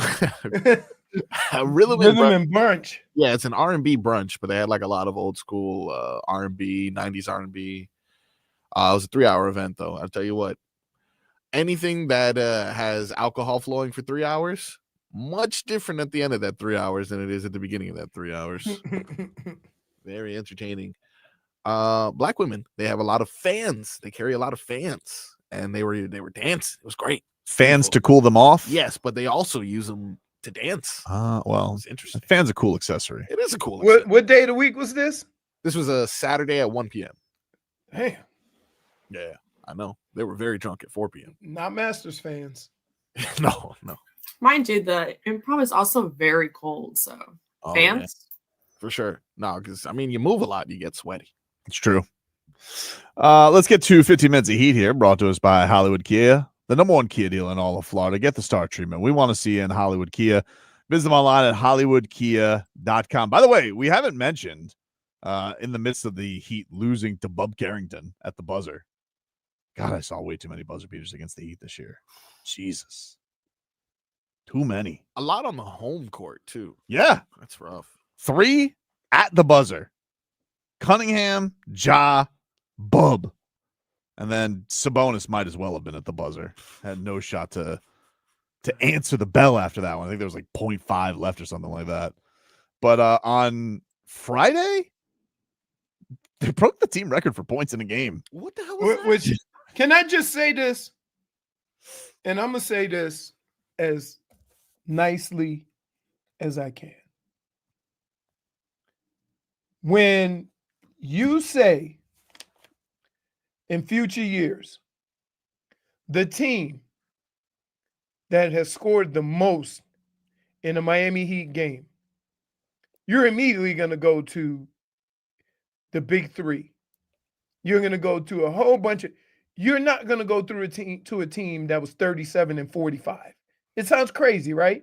It does. But especially when they have also been the same team that didn't score 90 points for 10 plus games. They finished with a this was their finish this year. I'll give you this. This is from Anthony Chang of the Miami Herald on their finishes and their rankings for the season. He says the Heat closed the regular season with the NBA's 21st ranked offensive rating and 9th ranked defensive rating. The Heat has now finished the last 3 regular seasons with a bottom 10 offensive rating and 9 of the last 10 regular seasons with a top 10 defensive rating. The Heat also finished the regular season. Wow. 3-11 in games decided by 3 points or less. Not only is that tied for the most such losses in the NBA this regular season, but it is also tied for the most such losses in a single regular season in Heat history. And by the way, that's not even counting all the games they gave up big leads. Well, I think it is including all the games. It is? Okay. Leads. I think it is. But which, by the way, the Heat also, I believe, had the most fourth quarter blown leads this season in the NBA. They led the league in that. Just a torturous, treacherous season. Don't forget timeout gate. Timeout. They put it on there. It's right there with it. That's horrible. It's right there with it, dude. Timeout gate. Overtime against the Pistons. All those buzzer beaters that I just mentioned. The Terry Rozier experience. Oh, the Terry. Somebody said we were being hard on him. I saw a comment about that, and I just was like, this has to be his burner. Cut Terry some slack. We've had worse players. I don't think we have. And by the way, I don't understand what I say it not just with anger at Terry Rozier. He's a nice man. Okay? I really want nothing would please me more than Terry Rozier being good at basketball. You guys realize this, right? I want Terry Rozier to be good. I don't have explanations for how bad he is. Nobody could. Nobody could have explanations for this. If you told me when the FBI thing came out this year, and I'm not doing a bit here, I genuinely was like, that honestly makes sense. Because I thought a man who is, I've seen the shots Terry Rozier can make in a game. I've seen it. I've seen that. When I've seen some of the decisions he's made on the court this year, your only thought could go to by a joke is he must be point shaving. On the take. He's on the take. The fact that there's actually an active FBI investigation around him doesn't help matters. You think that plays a role into it? Like that, How just could that that heat not- on you? How could that not stress you the hell out? Even if you haven't done anything? Dude. Soon as you say the federal government is investigating you, doesn't matter what it is. Mr. Rozier, would you like to explain this floater that hit the shot clock? I'm just really mad right now, guys. I'm in a funk. Mm-hmm. Show us your Hard Rock account. But that's, see, and here's the problem. The problem with all this is we connect this to his play. And so we're taking, if he scores 20 and goes 5 or 6 from 3, wasn't on the take tonight. That makes it even that much tougher. And also, he had this mysterious neck injury we don't know a lot about. And necks are strange injuries for basketball. You don't hear about it a lot in basketball. How about this? Now, I'm going to put my Tobin hat on, and I'm going to say this.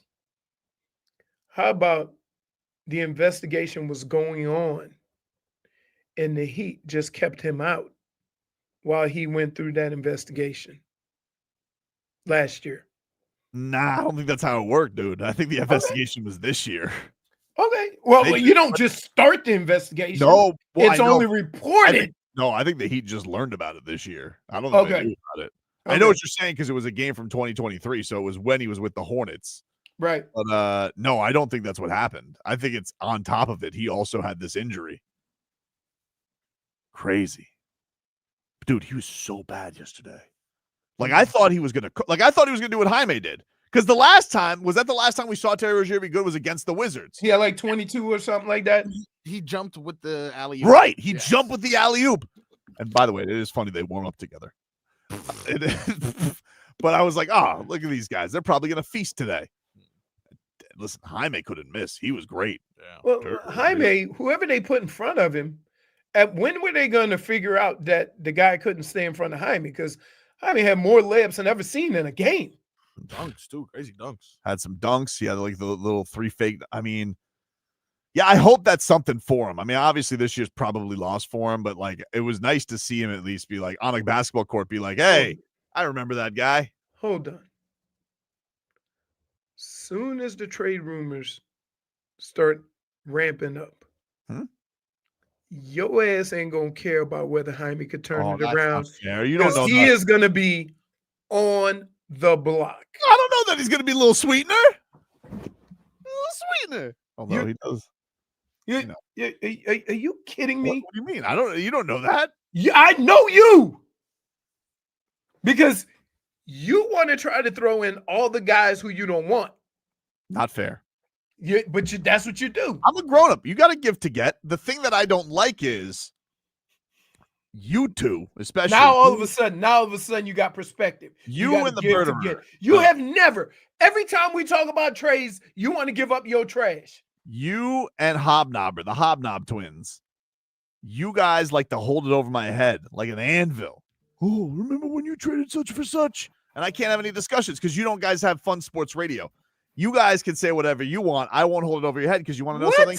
It's just the fun You won't fodder. hold it over our What? heads. It's just the fun fodder. So of a this sports very radio day, you show. guys don't stop talking about cropping people. Well, I mean, I'm telling you, dude. I mean, Boston. You are. What'd you say? Cutthroat. Cutthroat. That is Well, nothing. Don't mess with me. Nothing could describe Jennifer better. So, dude. you know what I do? I make sure I include an I like arm that. over here and a face over here So if she crops me out, it's gonna have just a black arm in the picture. Anyway, Where'd that arm come from? Oh, I couldn't crop the arm out without cropping some of my hair out.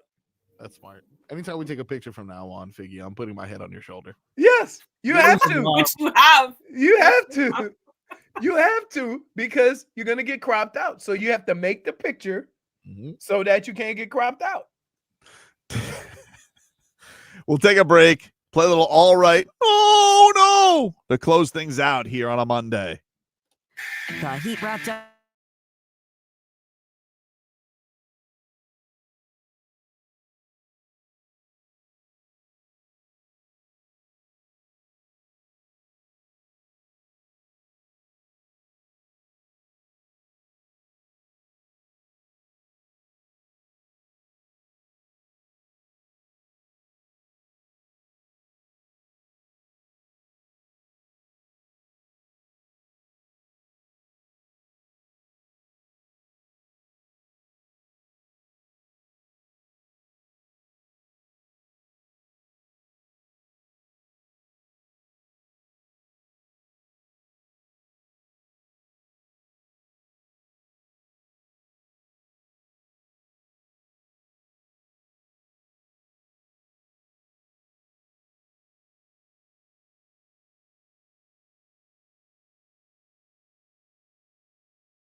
Welcome back, everybody. Tobin and Leroy here with you. 560 WQAM. Get to a little all right. Oh, no. Oh, no. To close out a Monday here on a busy sports weekend. Lots happening all over the place. My all right goes to the Clippers.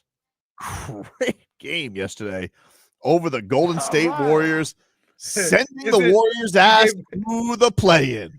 You gave him the all right because they beat the Warriors? Because it seems like that could have been anybody. Takes a lot for me to root for James Harden. It was a strange feeling yesterday, but it felt good.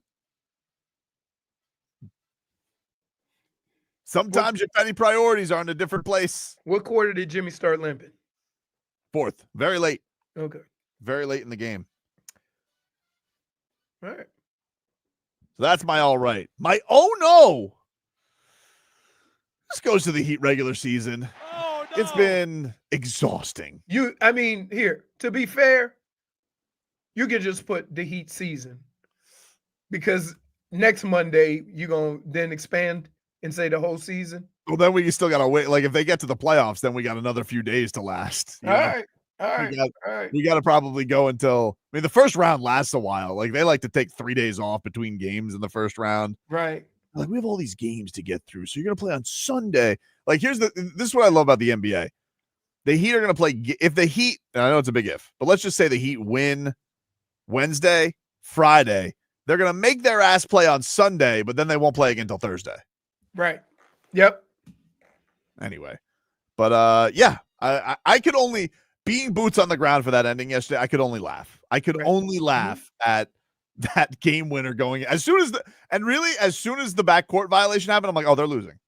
They're losing. Right. This I've seen this movie before. Yep. But I felt the same thing. That was rough. Leroy, what's your all right? No. My all right goes to the Masters tournament as a whole. I could not leave my seat. There were 3 lead changes, which is amazing. At one point, Bryson DeChambeau was in the lead, then Justin Rose, then Rory. All of Ludwig Oberg had a chance. There was a lot of movement at the top of the leaderboard, and it was cool. You had no idea who was going to win when the back nine started, so that made it fun. My oh no. We all believe that in college football, the players have been empowered, right? Let me introduce you to one, Nico Lamalieva.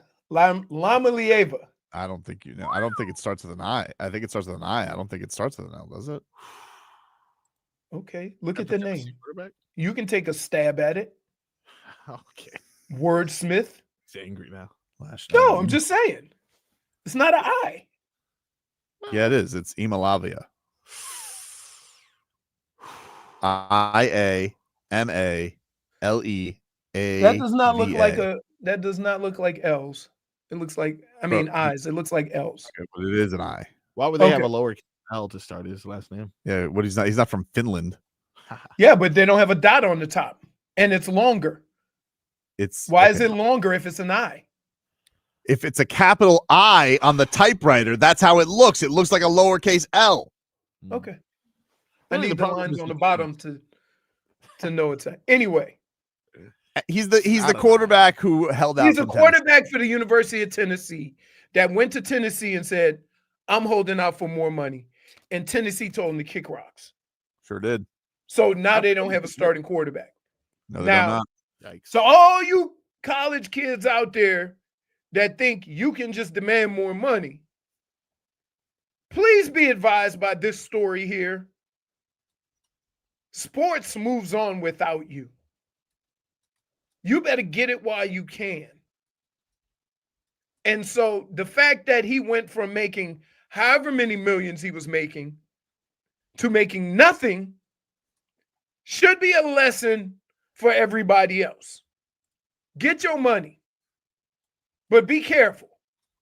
Because if you start saying you deserve or demand more, Some people don't have a problem with telling you, well, go somewhere else. And Mario Cristobal's quote. everybody else got their quarterback and went out and signed their quarterback. So now you're going to end up somewhere like North Dakota State. Mario Cristobal's quote this weekend was, if you're going to hold out, you might as well just get out. Right. Wow. Right. It's tough. That's tough. Right. Right. And it's and I feel bad for him. Well, I don't know who represents him, but I'm going to tell you like this. It's not him. It's not him. It's representatives who think that he has it like that, and they're wrong. It's college, dude. This ain't Peyton Manning holding out. This ain't Aaron Rodgers holding out. This ain't like a starting quarterback in the NFL holding out. It's a college quarterback.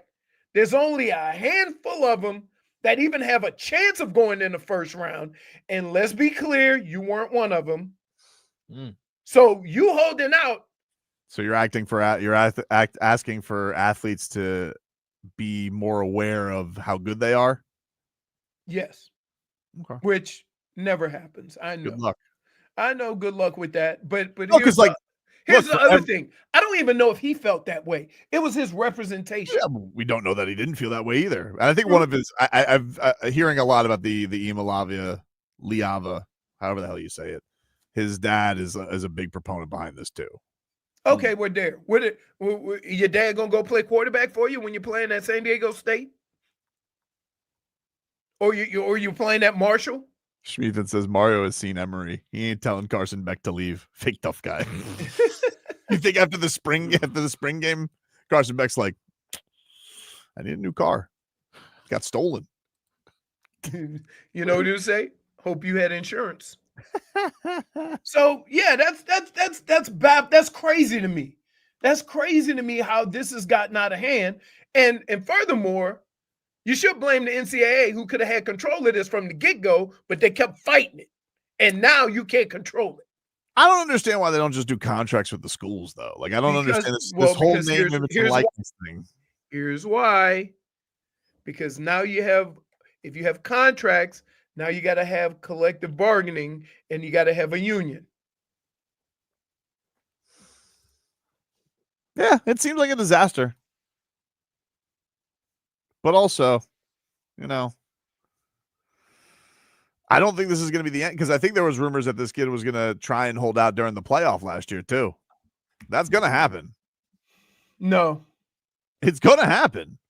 But, I mean, all the school's going to say is get out. Okay.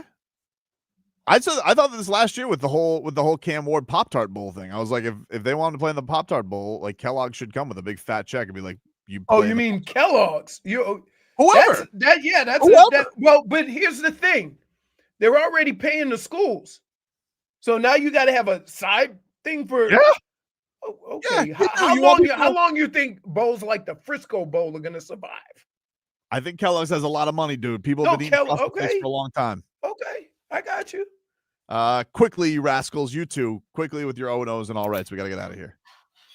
Well, my all right goes to being able to take my mom to a concert she really wanted to go to this weekend. She was very happy.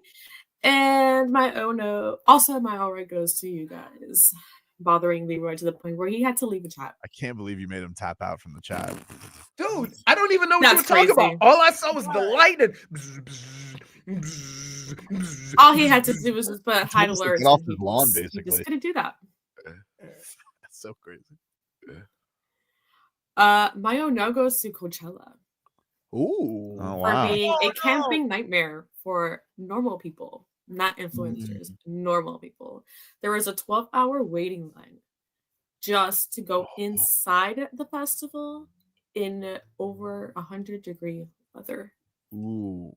Yeah, very upsetting if you're paying that much money. Ridiculous. It was an hour-long wait for the shower. Crazy. Hippies. And also there was like a bunch of like hair on the floor when you're wait to get there. So Coachella is just you go camping and enjoy concerts, and they have all the facilities.